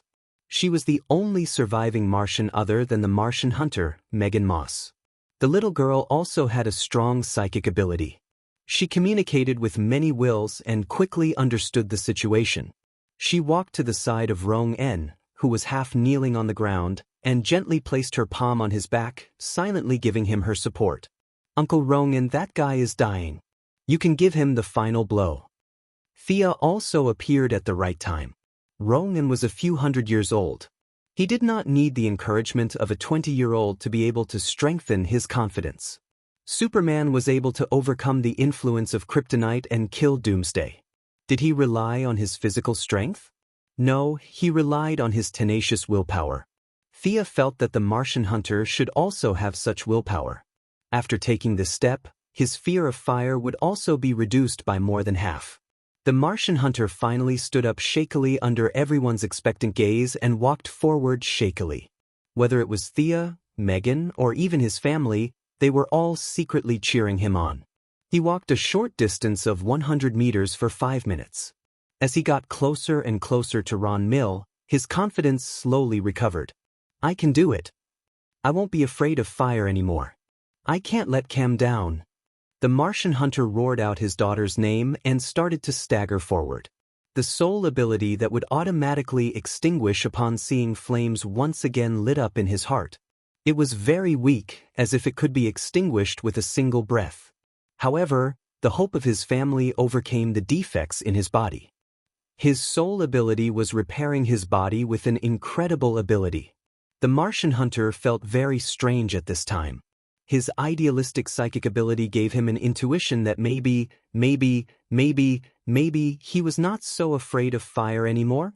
As one of the top hypnotists in the entire universe, the Martian hunter did not know if he was hypnotizing himself or if he was really not afraid of fire anymore. He did not want to think too much about it. He wanted to kill his enemy first. Ramer of Malay Kadra, your end is here. By the time he reached Ramer's head, even though he was still a little dispirited, he had recovered 30% of his psionic force. It was no problem for him to deal with a guy who couldn't even retaliate. At this moment, Ramer had already lost half of his body, and the divine power was still devouring him without hesitation. One of his eyes was blinded by the holy sword, and he struggled to open his remaining eye. Ranjen Rongzi, you can't kill me. I'm your god. I was the one who protected all of you before your abilities blossomed. It was me. Thea despised the way this guy begged for mercy, but she believed that the Martian hunter would not be fooled. As expected, the Martian hunter acted as if he did not hear anything. He started to recite names in a low voice. Every time he finished reciting a line, he would stab Ramer with the spirit blade. His divinity was shattered, and without the support of the divinity, Ramer's realm dropped rapidly. Half of his body was burned by the divine power, and he was now just an ordinary being with strong vitality. Facing the Martian hunter, the strongest Martian, without the protection of the divinity and losing half of his body, Ramer could only beg bitterly. As the Martian hunter mechanically recited names and stabbed him, no matter how strong his vitality was, he could not withstand such consumption. Mayron Rongzi, Saki Rongzi, Milia Rongzi, Graham Rongzi. I've taken revenge for all of you. The Martian hunter unleashed all of his power, and a sharp blade of light pierced through Ramer's head. This god who had tried to get his hands on the divinity of death and destroyed all of the Martians had ended his long life. The Martian hunter, who had exhausted all of his strength, lay on the ground. Carefree, reminiscing, relief, regret, and all kinds of thoughts gathered in his heart. He had lost his goal and just wanted to lie down quietly for a while. Sia was a little depressed. Come on, we were originally here to look for the mineral deposit, okay? Looking for the mineral deposit turned into looking for the person, then looking for the truth, exposing the real culprit, and finally getting our revenge. This messy situation could only be described as strange. Uncle, don't lie down. Your relatives. Thea kept him in suspense, and the Martian hunter took the bait and immediately got up. He knew that she would not speak without thinking, and there must be a reason for bringing up this topic. He asked in disbelief, "You can revive them?" "I can't. The rules of life and death are too big," Thea thought to herself. Perhaps she could try it when she mastered the equation of life, but there was no need for that now. She continued, "There's a place on Earth called Nandarbat. I once found a city left behind by the ancient Earth civilization in the deepest part of it. It was a city formed by spiritual power." If the Martian hunter still did not understand, he would have lived for hundreds of years in vain. "You mean that my wife and children can continue living there?" Thea nodded. Then she communicated with him through the spiritual channel. "That world is very small. I estimate that it can only hold a few dozen people. After all, your people's spiritual power is too strong, and it's a huge burden on that small world." Yes, Thea meant to take away a few people who could be related to her. As for the rest, they would slowly assimilate. They could slowly assimilate with the planet. He had helped them take revenge, and they could rest in peace. As for the selection criteria, of course, it was to know people first. Who cared about Martian nobles? "I don't even know you." Thea used the remaining divine power in the air to set up a large-scale time barrier. The time flow was 51, and the spiritual bodies immediately became sluggish. After all, she was using Romer's scattered divine power, so she did not feel the pinch. The motivation of the Martian hunter was instantly aroused. He was not a selfless person. He first removed his parents, wife, and daughter from the list. Megan was a little surprised when she heard about this. She also picked out her parents, the two siblings. The more than 300 relatives of the same generation could only say sorry. The two of them picked out 20 people. Thea directly teleported to Nandarbat. She was familiar with them now. She immediately turned into a heroic spirit and brought everyone into the spiritual space. It was worth mentioning that the Martian hunter and his niece could enter the formless state. They could squeeze into the spiritual space. The people in the space were still the same. However, Thea had left behind many spiritual animals for them, which made the space livelier. The work of settling the new residents was completed smoothly. Chapter 575. Everyone chatted in the mental space for a long time. The Martian hunter, who was reunited with his wife and daughter, was grinning from ear to ear. Thea looked at the time and left the world with the two living people. After becoming a new god, her power was too strong. She was so strong that the space around her became unstable. In addition, the strength of the Martian hunter uncle and nephew was also not bad. The space was also heavily burdened. The three of them directly returned to the outside world. These people who had been dead for hundreds of years could be settled, but Megan Moss was a living person. The way Martians gave birth was very strange. Even though the race had been extinct for so many years, she was only 40 years old. According to the Martians, she was still a child. The fatherly love of the Martian hunter was brought out again. He reprimanded the Martian girl who wanted to explore the universe and asked her to settle down on Earth first before thinking about exploring the universe. Thea asked him to go back and deal with the naughty child first. She went back to touch Romer's body. In fact, she thought that the whip was not bad. It was suitable for a 100-meter-tall giant like him, but it was too long for Thea. She planned to go back and ask Diana to refine it. In addition, she also carefully packed up Romer's special ability, living fire. This unique flame needed to be slowly studied. She then spent 3 days exploring all the mineral resources on Mars and had a simple communication with the will of the planet. This place was already barren, so there was no problem of destroying the environment. After settling the problem of mining resources on Earth, she returned to the metropolis. Through several different channels, she met with the actual rulers of several countries. The problem of resources was a big problem that anyone with a normal IQ could see. Thea not only gave them the results of the Mars survey, but also a simple design of a single mech. Want to become stronger? Come, mining resources is your only way out, and interstellar mining is a problem that can't be avoided no matter what. The countries were pulled into the war chariot by her and began the preparatory work. The rocket launch centers of several countries were in full swing. All the talents in aerospace technology were recruited by the government. Thea didn't let them close the door and think about it. She provided several upgraded versions of existing technology for them to refer to. Rockets, airships, spaceships, and giant satellites similar to the Batman Watchtower space base. Several major countries unanimously chose the plan of changing aircraft carriers into space carriers. This was the inspiration that Thea got from Marvel's S.H.I.E.L.D. mothership next door. Now her enhanced version can not only fly, but also travel short distances in space. Of course, it was a short journey for her, but for the people of Earth, this was simply an epic-making invention. In order to integrate alien technology with human science, many human scientists began to research without sleep or food. Thea could not help much in this. She was a real scientist, but there were too many disciplines in modern society and the division of labor was too detailed. At most, she could give some suggestions.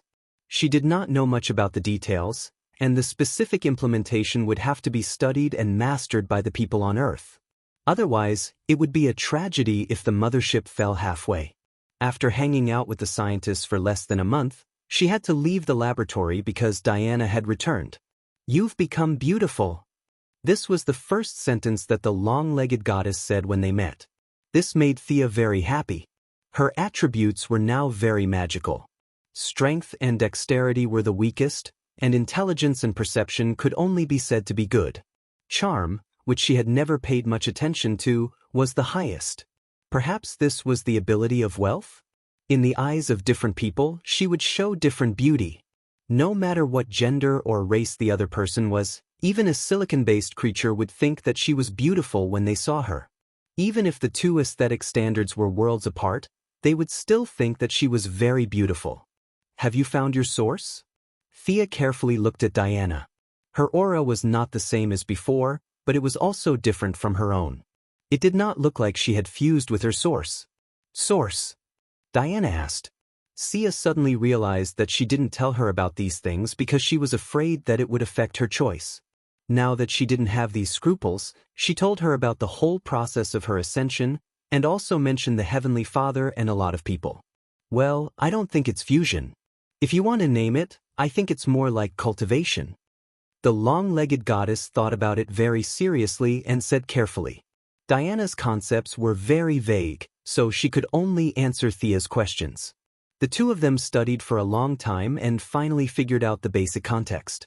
Unlike Thea's source, which was directly plucked and matured, Diana's source was too young and needed to be patiently cultivated, or it could be called a symbiosis between the two. Unlike the original time when she obtained the war priesthood of Ares, Diana was already on the road to becoming a new god. Her source was called Guardian. From the name, one could tell that it was a source with fighting ability, which was fundamentally different from Thea. However, that was all in the future. The gap between a new source and an adult source was huge.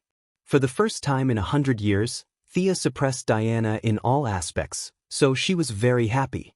Using the excuse that clothes obstructed the communication between the source, the goddess of wealth happily dragged the guardian goddess to bed. Golden hair and black hair were entangled together, and two pairs of smooth and long legs were entangled with each other. The battle between the heavenly thunder and the earthly fire ended with the goddess of wealth's complete victory.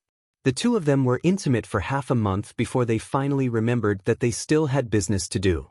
Diana needed to gradually understand the meaning of guardian. Thea's advice was to start with some simple things, such as guardian of love, or guardian of family, and eventually expand to the whole world. "You still need me to protect you?" The Valkyrie had been defeated in the past few days and was very proud to express her dissatisfaction. It was rare to see such an expression on her face. Thea's body felt light for a few days, but she did not relax. Temporarily leading did not mean that she would lead forever. Diana was immersed in catching up, so she had to continue to maintain her advantage. However, she still prepared a surprise for Diana. The two of them came to the eastern Mediterranean. Thea had returned Paradise Island to its original position. She used her official position for personal gain to absorb power from the new creator Star's magic net. Now, the people using her magic net were no longer limited to the magic army, but the whole new Protoss race benefited from it. There were tens of millions of spellcasters, so the amount of magic power gathered on the magic net every day was immeasurable. She just took out a little bit and rearranged the enchantment of Paradise Island. Seeing that Paradise Island, which she had lived on for 1,000 years, had returned to the human world, Diana was excited and moved. She was even more certain of her mission. She wanted to stay here for a while and think about her future. Thea took out Hramir's whip and gave it to her to modify. Paradise Island had all kinds of forging equipment, so it was only a matter of modifying a whip. Diana hammered the whip, which was hundreds of meters long, until it was only 3 meters long. The function of storing fire inside was still intact. However, Thea could not use the living fire that was refined by the light of the soul. She could only use magic power to replace it. Based on the characteristics of the living fire, she named the pure and untainted magic power Silver Fire. Thea stayed with her for half a month before she was chased away by Diana. The two of them were the only ones left on the deserted island. The two of them had sex every day, which made Diana feel dizzy and exhausted.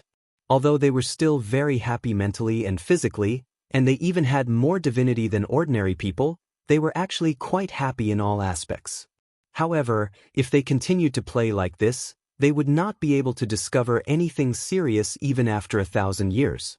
The two of them needed to continue moving forward. Thea's divine seat needed to be further excavated, while Diana's origin law needed to be developed slowly. They did not have much time to waste. Chapter 576. Shortly after leaving Paradise Island and returning to the city, Thea was summoned back to Star City by Moira. She saw her mother mysteriously dismiss the secretary and close the door. She didn't know what had happened. Oliver has a son. Moira's words were shocking. The moment she opened her mouth, it was big news. The first thought that came to Thea's mind was that Shadow had a child. The second thought was even weirder.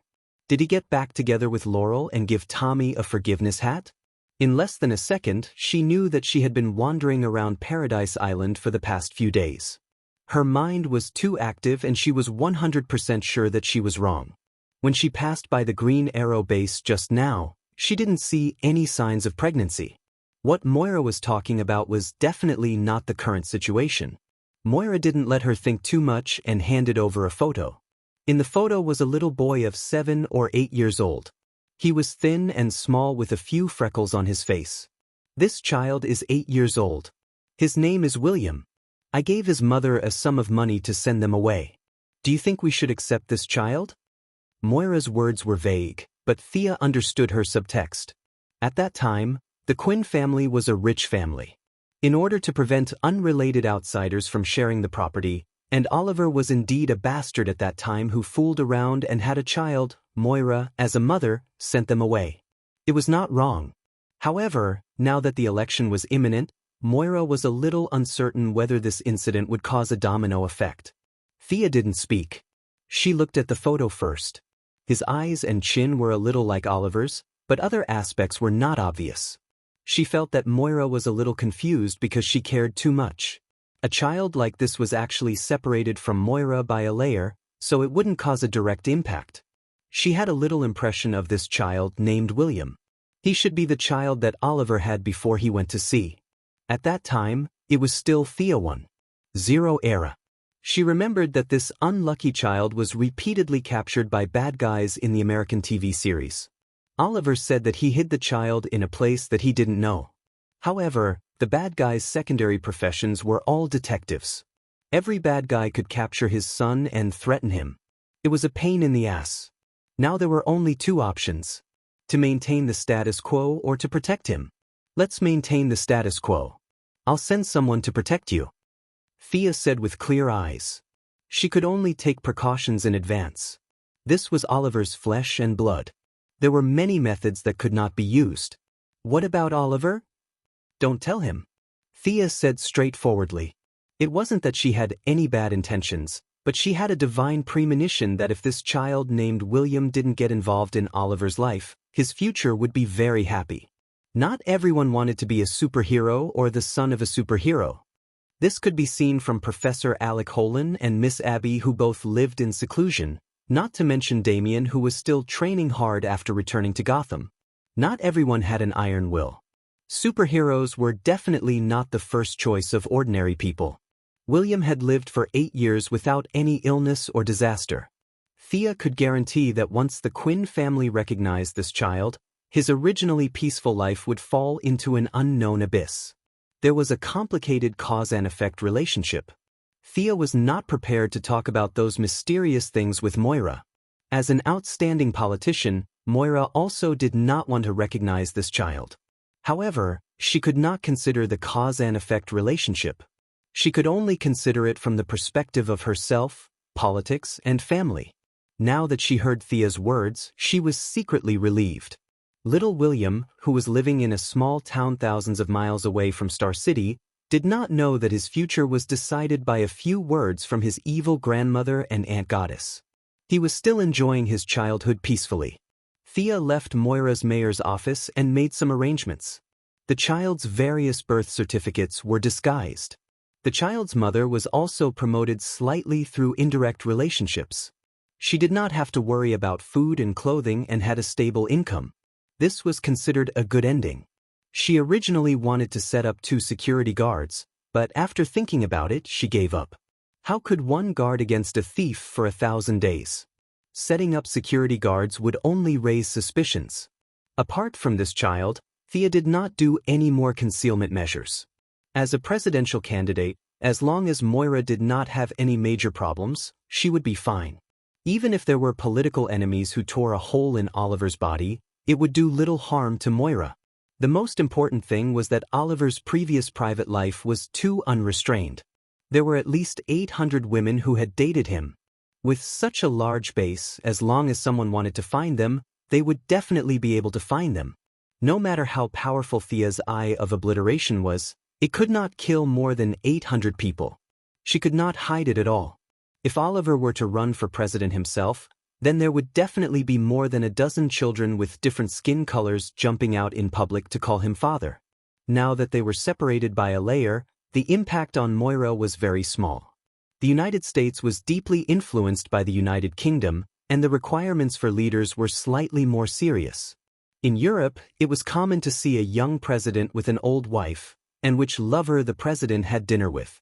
The private life of the president was not a big deal, let alone the private life of the children. Even if there was a problem with a little public relations and control the direction of public opinion, maybe this could be regarded as an example of being close to the people. Putting Oliver in front as a target, this was the tacit understanding between the mother and daughter. Anyway, he was thick-skinned and did not care about these trivial things. The intense general election had begun at a certain level, and several candidates had begun their activities. The president who was in office benefited from the destruction caused by the Black Decay. He had the lowest public support rate in history. He was attacked by rotten eggs when he went out, and shoes were thrown at him when he gave a speech. It was said that he was looking at the calendar to count the days. He did not want to stay in this broken White House for one more day. But as the saying goes, the tree wants to be quiet, but the wind will not stop. He wanted to honestly wait until he left office, but someone did not want to follow his wishes. The central city, which had always been stable, was still in trouble. The enthusiasm of the military for the conversion of the aircraft carrier into a flying carrier was simply indescribable. Thea now had a month. 10 days were spent in the new creation star, 10 days dealing with various affairs and occasionally communicating with Diana, and the remaining 10 days were basically spent in the secret experimental base of the Pentagon. Thea, Barry Allen is awake. At noon that day, the young lady had just left the Pentagon when she received secret information from Caitlin Snow, who was actually the Frost Killer, who usually pretended to be a naive and sweet girl. The Flash was about to appear, and the peaceful days of the central city were coming to an end. She just needed to tell the Frost Killer to maintain the original rhythm and pass on the information. There were more and more superheroes in this world, and with it, the outbreak of villains began to appear like a blowout. There was a very mysterious causal relationship in between. It was biased to say that there was no disease without a cure, but at a macro level, there was still some truth. Chapter 577. It was as if a valve had been opened. On the day the Flash woke up, the bank in Central City was robbed by a paranormal who could control the weather. The police could not do anything about it. Witnesses from all walks of life expressed their opinions on social media and criticized the government's inaction. Thea deeply despised the behavior of robbing a bank just because they had some ability. It was too scary to be ignorant. How much money could they have robbed? One day later, on the way home from work, Thea felt that something was amiss. Her secretary, Miss Maisie, quickly put up her guard. Miss Maisie might look delicate, wearing high heels and a one-step skirt every day, and even walking like a cat. She looked like she was ready for the unspoken rules, but she was actually not any weaker than Death Knell. "Oh, don't worry. It's not a bad guy. He should be looking for me. You can go back first." Thea looked into the distance and flew to a nearby building. Miss Maisie was relieved. Thea and Luther had something in common. They didn't need her protection. Miss Maisie trained so well to protect herself so that she wouldn't die in the aftermath of a chaotic battle. Now that she heard from Thea that it was nothing serious, she calmly went to the garage to get her car. Thea flew to the rooftop and waited for 2 seconds. A yellow lightning flashed and a young man walked in front of her. "Barry, long time no see. You seem to have recovered well. Why are you looking for me?" Thea asked the young Flash in front of her. Shouldn't this guy be looking for Oliver? Why did he come to her? In fact, Barry was a little helpless. The few superheroes on the surface now were Superman, Batman, and Thea. The first two were elusive. He couldn't find them at all. Most importantly, he didn't have that kind of friendship. He also went to Green Arrow's side, but what he saw was Oliver having sex with Shadow. Should I call a certain someone out to listen to my complaints while I'm in high spirits? This wasn't something a normal person would do. He had no choice but to come to the metropolis from Star City. He wanted to hear the opinions of this famous female superhero. "I spent my whole life looking for miracles. I didn't expect to become a miracle. I wanted to help others, but unfortunately, I messed up today. What if Professor Wells is right? What if I'm not a hero? What if I'm just someone who happened to be struck by lightning?" Barry seems to have been holding back for a long time. He starts from the time when Pangu created the world? No, from his birth. Thea wants to remind him that they have discussed this issue before. Theoretically, she knows some of the things that happened. However, seeing that Barry doesn't seem to be happy, she decides to listen to him. In summary, Barry Aaron, this child, had not found his own position. With superpowers, he felt that he should be the savior of the world and should bear all the responsibilities. He was on the opposite end of the spectrum from those who had the ability to do whatever they wanted.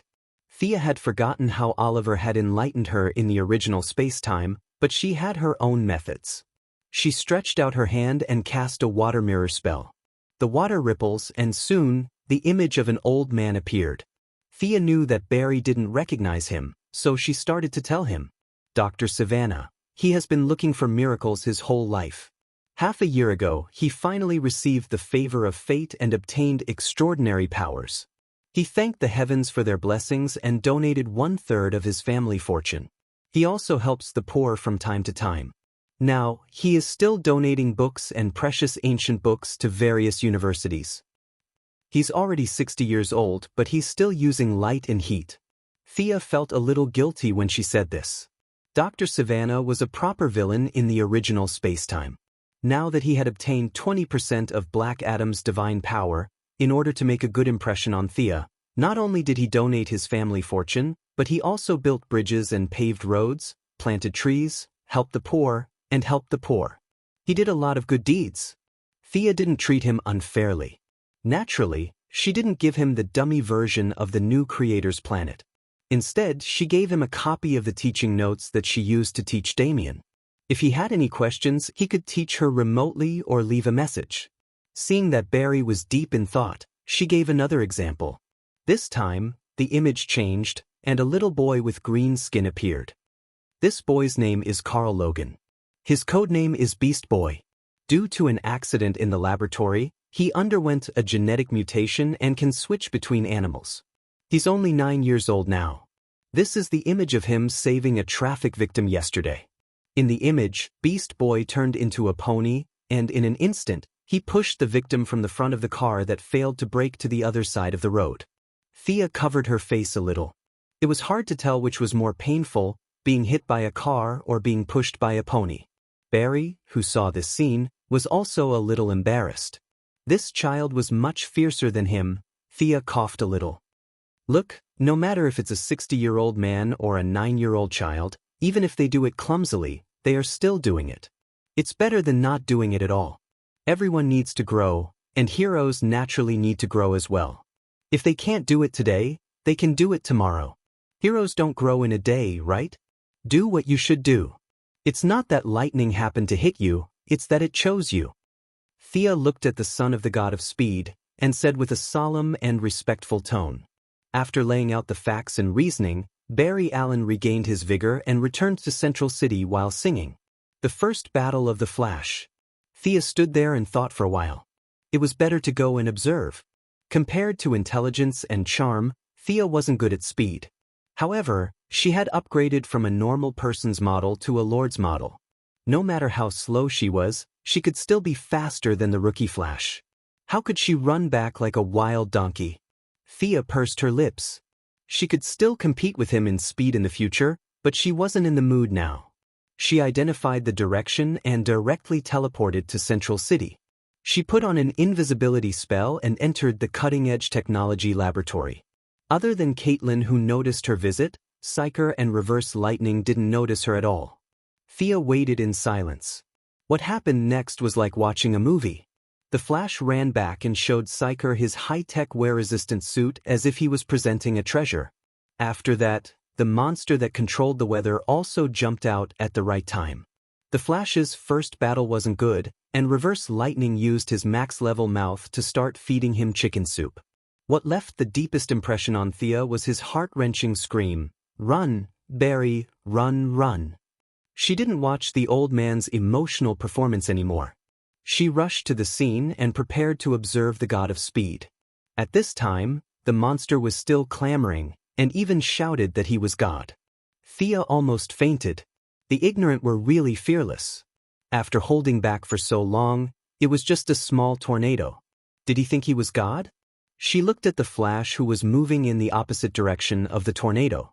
To be precise, she was looking at the god of speed. With just a glance, she knew that she guessed right. This was also the origin. It symbolized the concept of speed. It was the origin of speed. However, compared to the black of decay and the green of all things, the god of speed was more elusive. In Thea's opinion, Barry was very similar to the swamp monster from before. He was just a worker. If he didn't change the nature of his life force, he would end up lying dead in the god of speed space. There was a rumor that the universe produced the god of speed at the moment when the lightning struck Barry Allen. At that moment, this power extended to 2 levels, covering the entire timeline and the parallel universe. Unfortunately, Thea couldn't see that Barry was different. Thea cast a few wind-type acceleration spells, trying to see if they could help the rookie Flash speed up, but unfortunately, they were all immune to the Flash's power. She tried to intercept a part of it, but this time, it disappeared into the air. Chapter 578. After trying several methods in a row, Thea could only give up. In the state of invisibility, more methods were not easy to use. She still had a lot of time, so she could slowly study it later. Unaware that there was someone spying on them, the soldiers were quickly killed by the Flash, who went berserk. Successfully obtaining the first experience of a hero, the fledgling Barry Allen ran back to the cutting-edge technology laboratory to celebrate with a few friends. The research on the power of speed came to an end, and the young lady naturally returned to her home. She had too many things to do, and the anti-lightning that was destined to die in this world was not worthy of her attention. In the next few days, the deeds of the Flash began to ferment, and various media reports began to talk about this lightning-like figure. There was no doubt that this was a superhero. Many rescued citizens could testify to this, but no one knew whether the hero was a man or a woman, old or young, or even an earthling or an alien. In just half a month, she defeated a superpower that could split and a superpower that could release poisonous gas. The comments on the internet began to show an explosive trend. What happened to our world? Would ordinary people still have a way to live in the future? This was not only the question of ordinary people, but also of several people who were in charge of the country's lifeline. Thea's evaluation of them was that they were a bunch of muddle-headed idiots. All questions about the Flash said that they did not know, which indirectly increased the worries of several people. They must immediately enter the interstellar era, and the technological level of the Earth made them feel very insecure. Do you know this person? In the place that Thea named the Hall of Justice, Batman asked and took out a few photos for her to see. It was amazing. Batman's black technology took a picture of Barry Allen's face, even though he was wearing an anti-wear suit and a mask. The Flash in the photo was rescuing a woman trapped in the house by a fire. He was running up the wall from the bottom. His technique was not very skilled, and his speed was a little slow. This gap was captured by Batman. After the image comparison, face recognition, face restoration, and dug out Barry's appearance. Well, I do know him. Barry Allen, a very kind person. He is a rare good person. Thea answered with certainty. Why can he run so fast? Is it a mutation? Batman asked. According to him, he was struck by lightning and became like this after that. Thea spread her hands. She knew Batman very well among the superheroes. This guy would definitely find a small notebook to write it down and think hard about how to deal with it. Catwoman said that he only slept for an hour a day and used all his energy to think about other people. However, Thea was still looking forward to his research. One had to know that the Fenrir armor's high-speed aiming device would be able to hit the Pinnacle Flash in the future. She wondered how high the high-speed aiming device would be. She could only submit to this kind of unreasonable black technology. If this yellow lightning is a friend, then who is this red lightning? Batman threw out another stack of photos. There were photos of Gotham, Metropolis, Star City, Seaside City, and many other big cities. The only similarity was that there was a red lightning bolt in each photo. Defying lightning? Thea's face was expressionless, but countless thoughts were colliding in her mind. There were many theories about the origin of the power of lightning speed. Even those who were extremely fast could not figure out the source of their power, let alone an outsider like her. However, from defying lightning's painstaking efforts to cultivate the Flash for 14 years, some conclusions could be inferred. In short, if there was a Flash, there would be a power of lightning speed. Defying lightning came to this world. Because there was no Flash, his power of lightning speed disappeared directly. He could only cultivate Barry Allen himself. In theory, when the lightning bolt hit Barry Allen 9 months ago, the power of lightning speed had already been unlocked in this world. Defying lightning's own power of lightning speed should have recovered a lot. However, he had been silent for 9 months and only came out now. Did this mean that his power of lightning speed was not enough before? Only when Barry was running for his life could he have enough power of lightning speed to squander. She was not an extremely fast person, so she could not understand the cause and effect of this. Thea only knew that defying lightning was now a little anxious. This world was too different from what he knew. He had to look around to confirm the next step of his plan. I'll take care of him. Thea took the photo of red lightning and said goodbye to Batman, then left the metropolis. That night, Thea flew high in the sky, looked down at the earth, and waited quietly. After waiting until the middle of the night, a red lightning bolt suddenly appeared at the end of her line of sight. The other party kept moving through the streets and alleys, stopping from time to time to search for something. Thea's supervision could see that defying lightning's face was getting more and more confused. This transmigrator from the 25th century was definitely not in a good mood at this time. When others were unhappy, Thea would generally be very happy. Seeing that defying lightning left Seaside City and was speeding on the highway, she was very unethical and pulled a magic rope on the side of the road. The rope was invisible and colorless, blending into the surrounding environment. In order to test the magic resistance of the power of lightning speed, she added a few triggering spells on the rope. She had just finished setting it up when the red lightning bolt was in front of her in the blink of an eye. The magic rope was suddenly broken by a huge force, and defying lightning's speed was also interrupted. He rolled on the ground like a gourd, rolling 17 or 18 times on the ground. What the hell?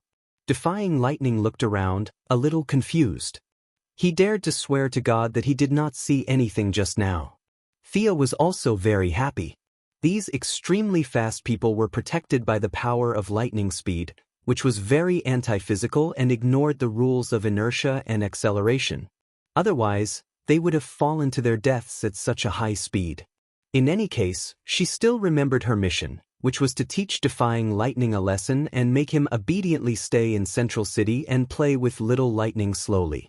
Why the hell was he running around in the middle of the night instead of sleeping? She was wearing her divine artifact robe without a hood. She revealed herself in the air and asked in an indifferent tone, "Who are you? What are you looking for?" "Thea Quinn." Defying Lightning's eyes narrowed. He did not sleep in the middle of the night, so naturally he was not out running. It was just that the current world was too different from the world he remembered. He had some guesses in his heart, but he did not give up and was still looking for evidence to comfort himself. In his original world, there was no Superman or Batman. A few months ago, the darkness of decay scared him. At that time, his power of lightning speed had just recovered, and ordinary mosquitoes certainly could not bite him. But if the whole world was full of mosquitoes, then he could only wait for death. To be honest, he was a little scared at that time. He went to the scene in Wyoming earlier than Thea and the others, and the scene at that time could only be described as shocking. Chapter 579. Fortunately, the descent of the Rotten Kingdom was quelled by the superheroes soon after, and he was relieved. Now that Barry Allen had officially returned to his position, he would shout, "Run, run, run." Every day, he would shout, "Run, run, run," in the name of training the new Flash. Barry was running at full speed, and his lightning speed was recovering rapidly, which was why he had been investigating for the past few days. He had tried to observe Superman and Batman in secret, but he couldn't find either of them. Thea was his next target, but he didn't expect her to come to him so openly. His eyes narrowed, and he turned into red lightning and rushed forward.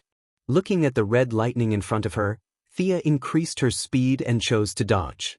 The two quickly chased each other in the wilderness. Reverse Lightning was indeed gritting his teeth as he ran, but Thea wasn't. Logically speaking, who didn't know how to run with their two long legs? Originally, she wanted to compete with Reverse Lightning, but after running a few steps, she discovered a problem. Reverse Lightning was wearing anti-friction tights and a tightly covered head cover. It could be said that the whole outfit was designed for racing. What was her outfit? God's punishment robe. Hayate had considered her as a goddess, so she had designed a woman's robe with a tight waist. It looked really beautiful from a distance, but the scope of this outfit definitely didn't include racing. She ran 2 steps and stopped. It was really strange. She was wearing a big robe, and with her blonde hair, she didn't have the protection of her lightning speed. Facing air resistance, she ran like a lunatic. Thea wasn't good at speed, but for a big account like her who was about to max level, there was no shortcoming. She could run very fast if she didn't care about anything. But now, for her image, she couldn't do that. She felt a little regretful and gave up the idea of racing with Reverse Lightning, but she still wanted to see his speed.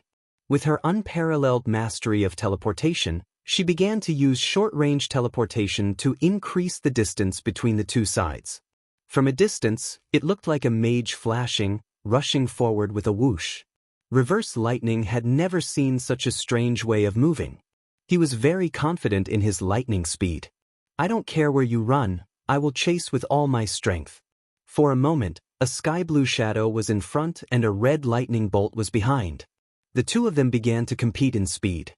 They went west from Seaside, through Georgia, Alabama, Mississippi, Louisiana, and finally into Texas.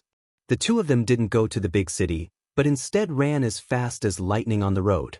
Of course, this was for against lightning. Thea herself didn't need to use much mana, and she also saw a lot of things along the way. From the perspective of the law of speed, Reverse Lightning was not too far away from the Flash himself. In other words, whatever speed the Flash had, Reverse Lightning had roughly the same speed. At this moment, Thea felt like she was a level 100 player fighting against a level 60 player. Was her opponent fast? It was indeed fast, and as time passed, the speed of reverse lightning also increased rapidly. However, it was not to the point of despair. According to her rough estimate, it was initially around 1,000 kilometers per hour, but now it had increased to around 1,500 kilometers per hour. There was no cover around the road, and reverse lightning couldn't catch up with Thea no matter how hard he tried. At this point, he already knew that he couldn't catch up with this woman, at least not with the lightning speed in his body. Panting and kicking, reverse lightning secretly gritted his teeth. When he recovered his full strength, he would definitely teach her a lesson. In an instant, he suddenly realized a problem. How could he be so tired? One must know that he could run hundreds of laps around the earth without stopping. Now, it was just a few minutes of chasing. How could he be tired? You noticed it? Let me see the essence of your power. The reason why reverse lightning was so tiring was naturally because of magic. Energy Drain, a very high-end necromancy spell, was naturally the quintessence of Morgan Le Fay's magic book. She had long since placed it on the magic rope, and it was directly triggered when reverse lightning was tripped. Thea not only absorbed his life force, but also a lot of his spiritual power, willpower, and a lot of other things, including his lightning speed. She couldn't do it when she was invisible in Central City, but naturally, she didn't have to worry about this today. She stretched out her hand, and a large red arc wrapped in divine power was taken out of his body. Damn. Seeing this scene, reverse lightning's eyes widened.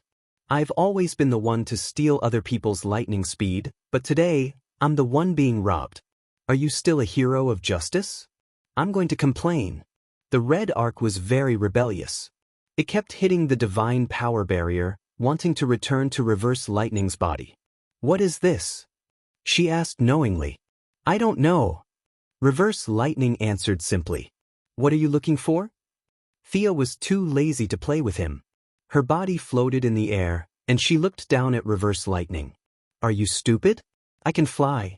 Reverse lightning was a little speechless. He didn't have the ability to fly. Thea saw that he didn't answer, so she continued, Is the yellow lightning in Central City related to you? Or you? When reverse lightning heard this, his eyes were a little evasive. Yes, their abilities were so similar that even a fool would know that they were related. If she found the flash, it would definitely alert the enemy and cause a series of consequences. Reverse lightning was now really afraid of this world. If the flash beside him changed again, he didn't know what to do. He rolled his eyes and decided to make up a lie. We were together. We're looking for a way home. His words were both true and false. He explained his purpose, and with the good reputation of the Flash, he tied the two of them together and disguised them as a do-gooder duo. In his impression, superheroes were simply too easy to fool. It was true that they were strong, but they were all too naive.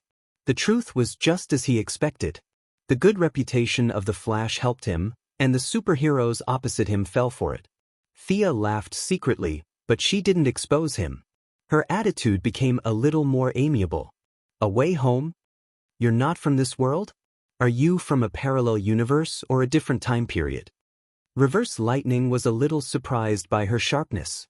However, Thea's reputation as a great scientist was still very intimidating. He wouldn't underestimate her knowledge. After all, they had chatted in reality before. He coughed twice. He was also wondering whether he was in a parallel universe or a different time period.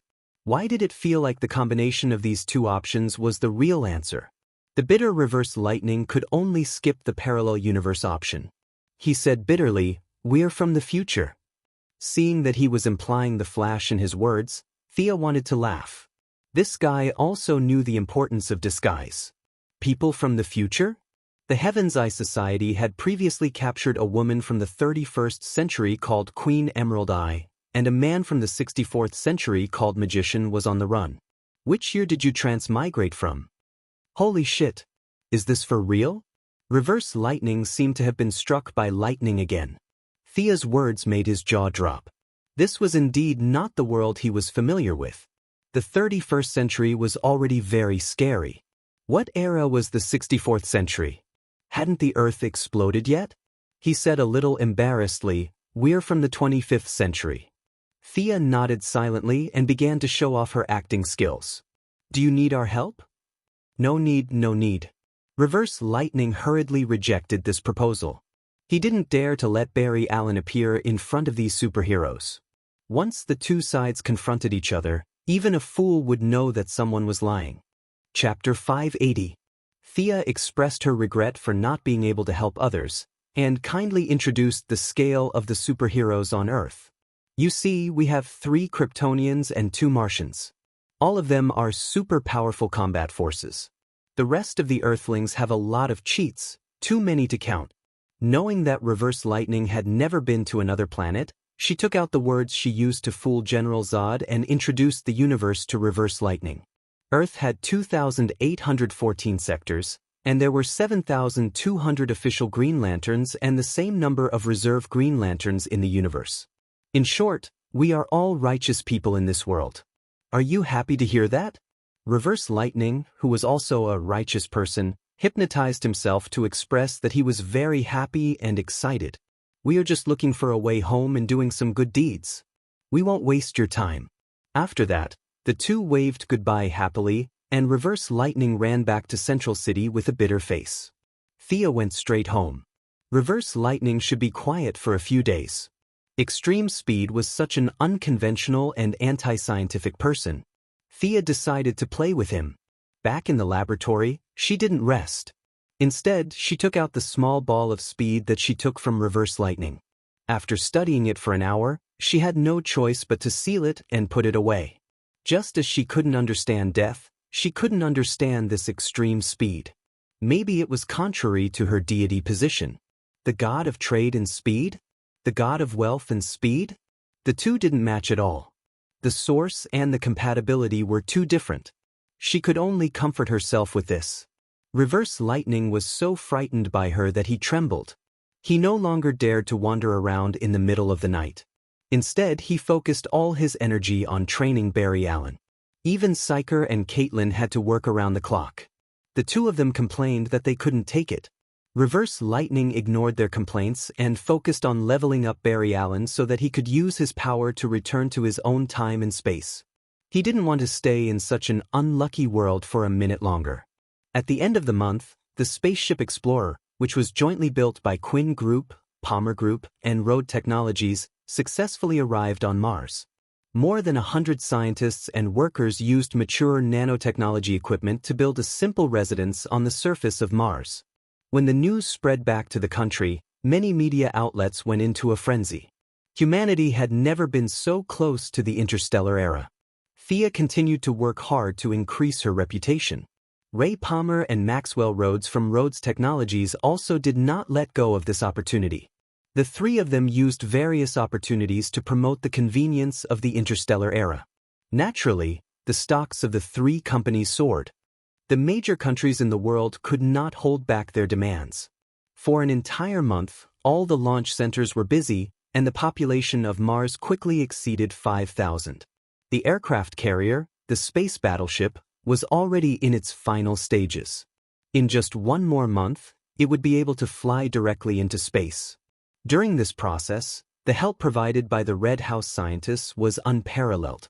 Although Dr. Sareth Stone was very unwilling to weaponize alien technology, he could only compromise in the big picture.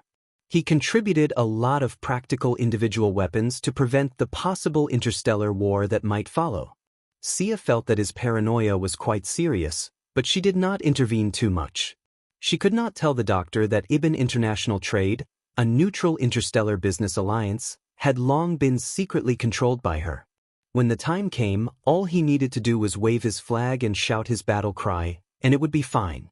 Creating pressure for them and turning it into motivation was the right way to go. Therefore, she should still increase the sense of crisis that they should feel. Hey, Thea. Not long after she started work, Oliver, who had always been lazy, came looking for her. The two of them agreed to visit Barry Allen. In theory, because of Oliver's friendly match with Shadow, he still did not know that Barry had turned into the Flash. Oliver was a very stubborn person, but he was quite good to his friends. When he found out that Barry had just woken up after being in a coma for 9 months, Oliver prepared to call his sister, who had amazing medical skills, to visit him. Thea sorted out the order and felt that it was not against her principles. She also wanted to see if reverse lightning was behaving properly. The siblings drove directly to Central City.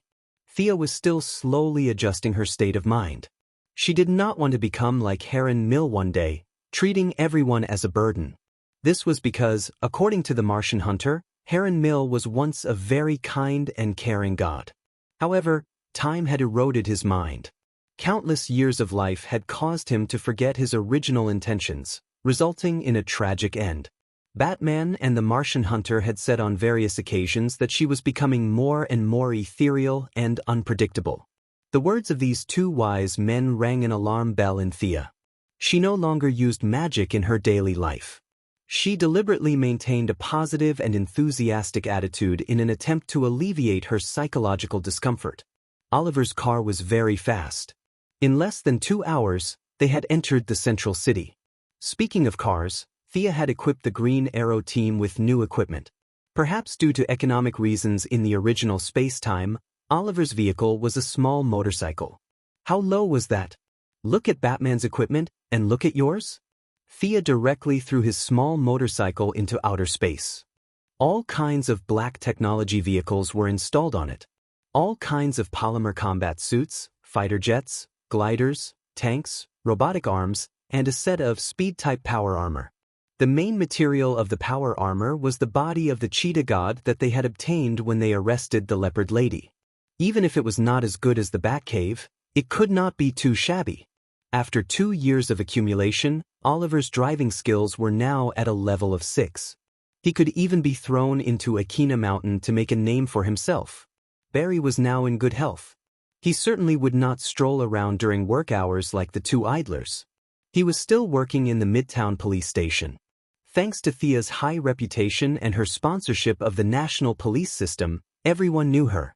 Knowing that she was looking for Barry, everyone was envious and brought her into Barry's evidence collection office. The two siblings were waiting for him. Oliver was bored to death as he flipped through the newspaper. Thea looked up at the skylight. It was here that lightning struck Barry Allen and created the Flash. Why did the power of speed choose Barry among countless ordinary space-time, countless universes, and countless planets? No one could tell whether it was inevitable or accidental. It could only be attributed to the wonders of fate. After a while, footsteps were heard. Barry Allen, who looked like a good student, opened the door. "Oliver, Thea." The handsome boy greeted brightly. It was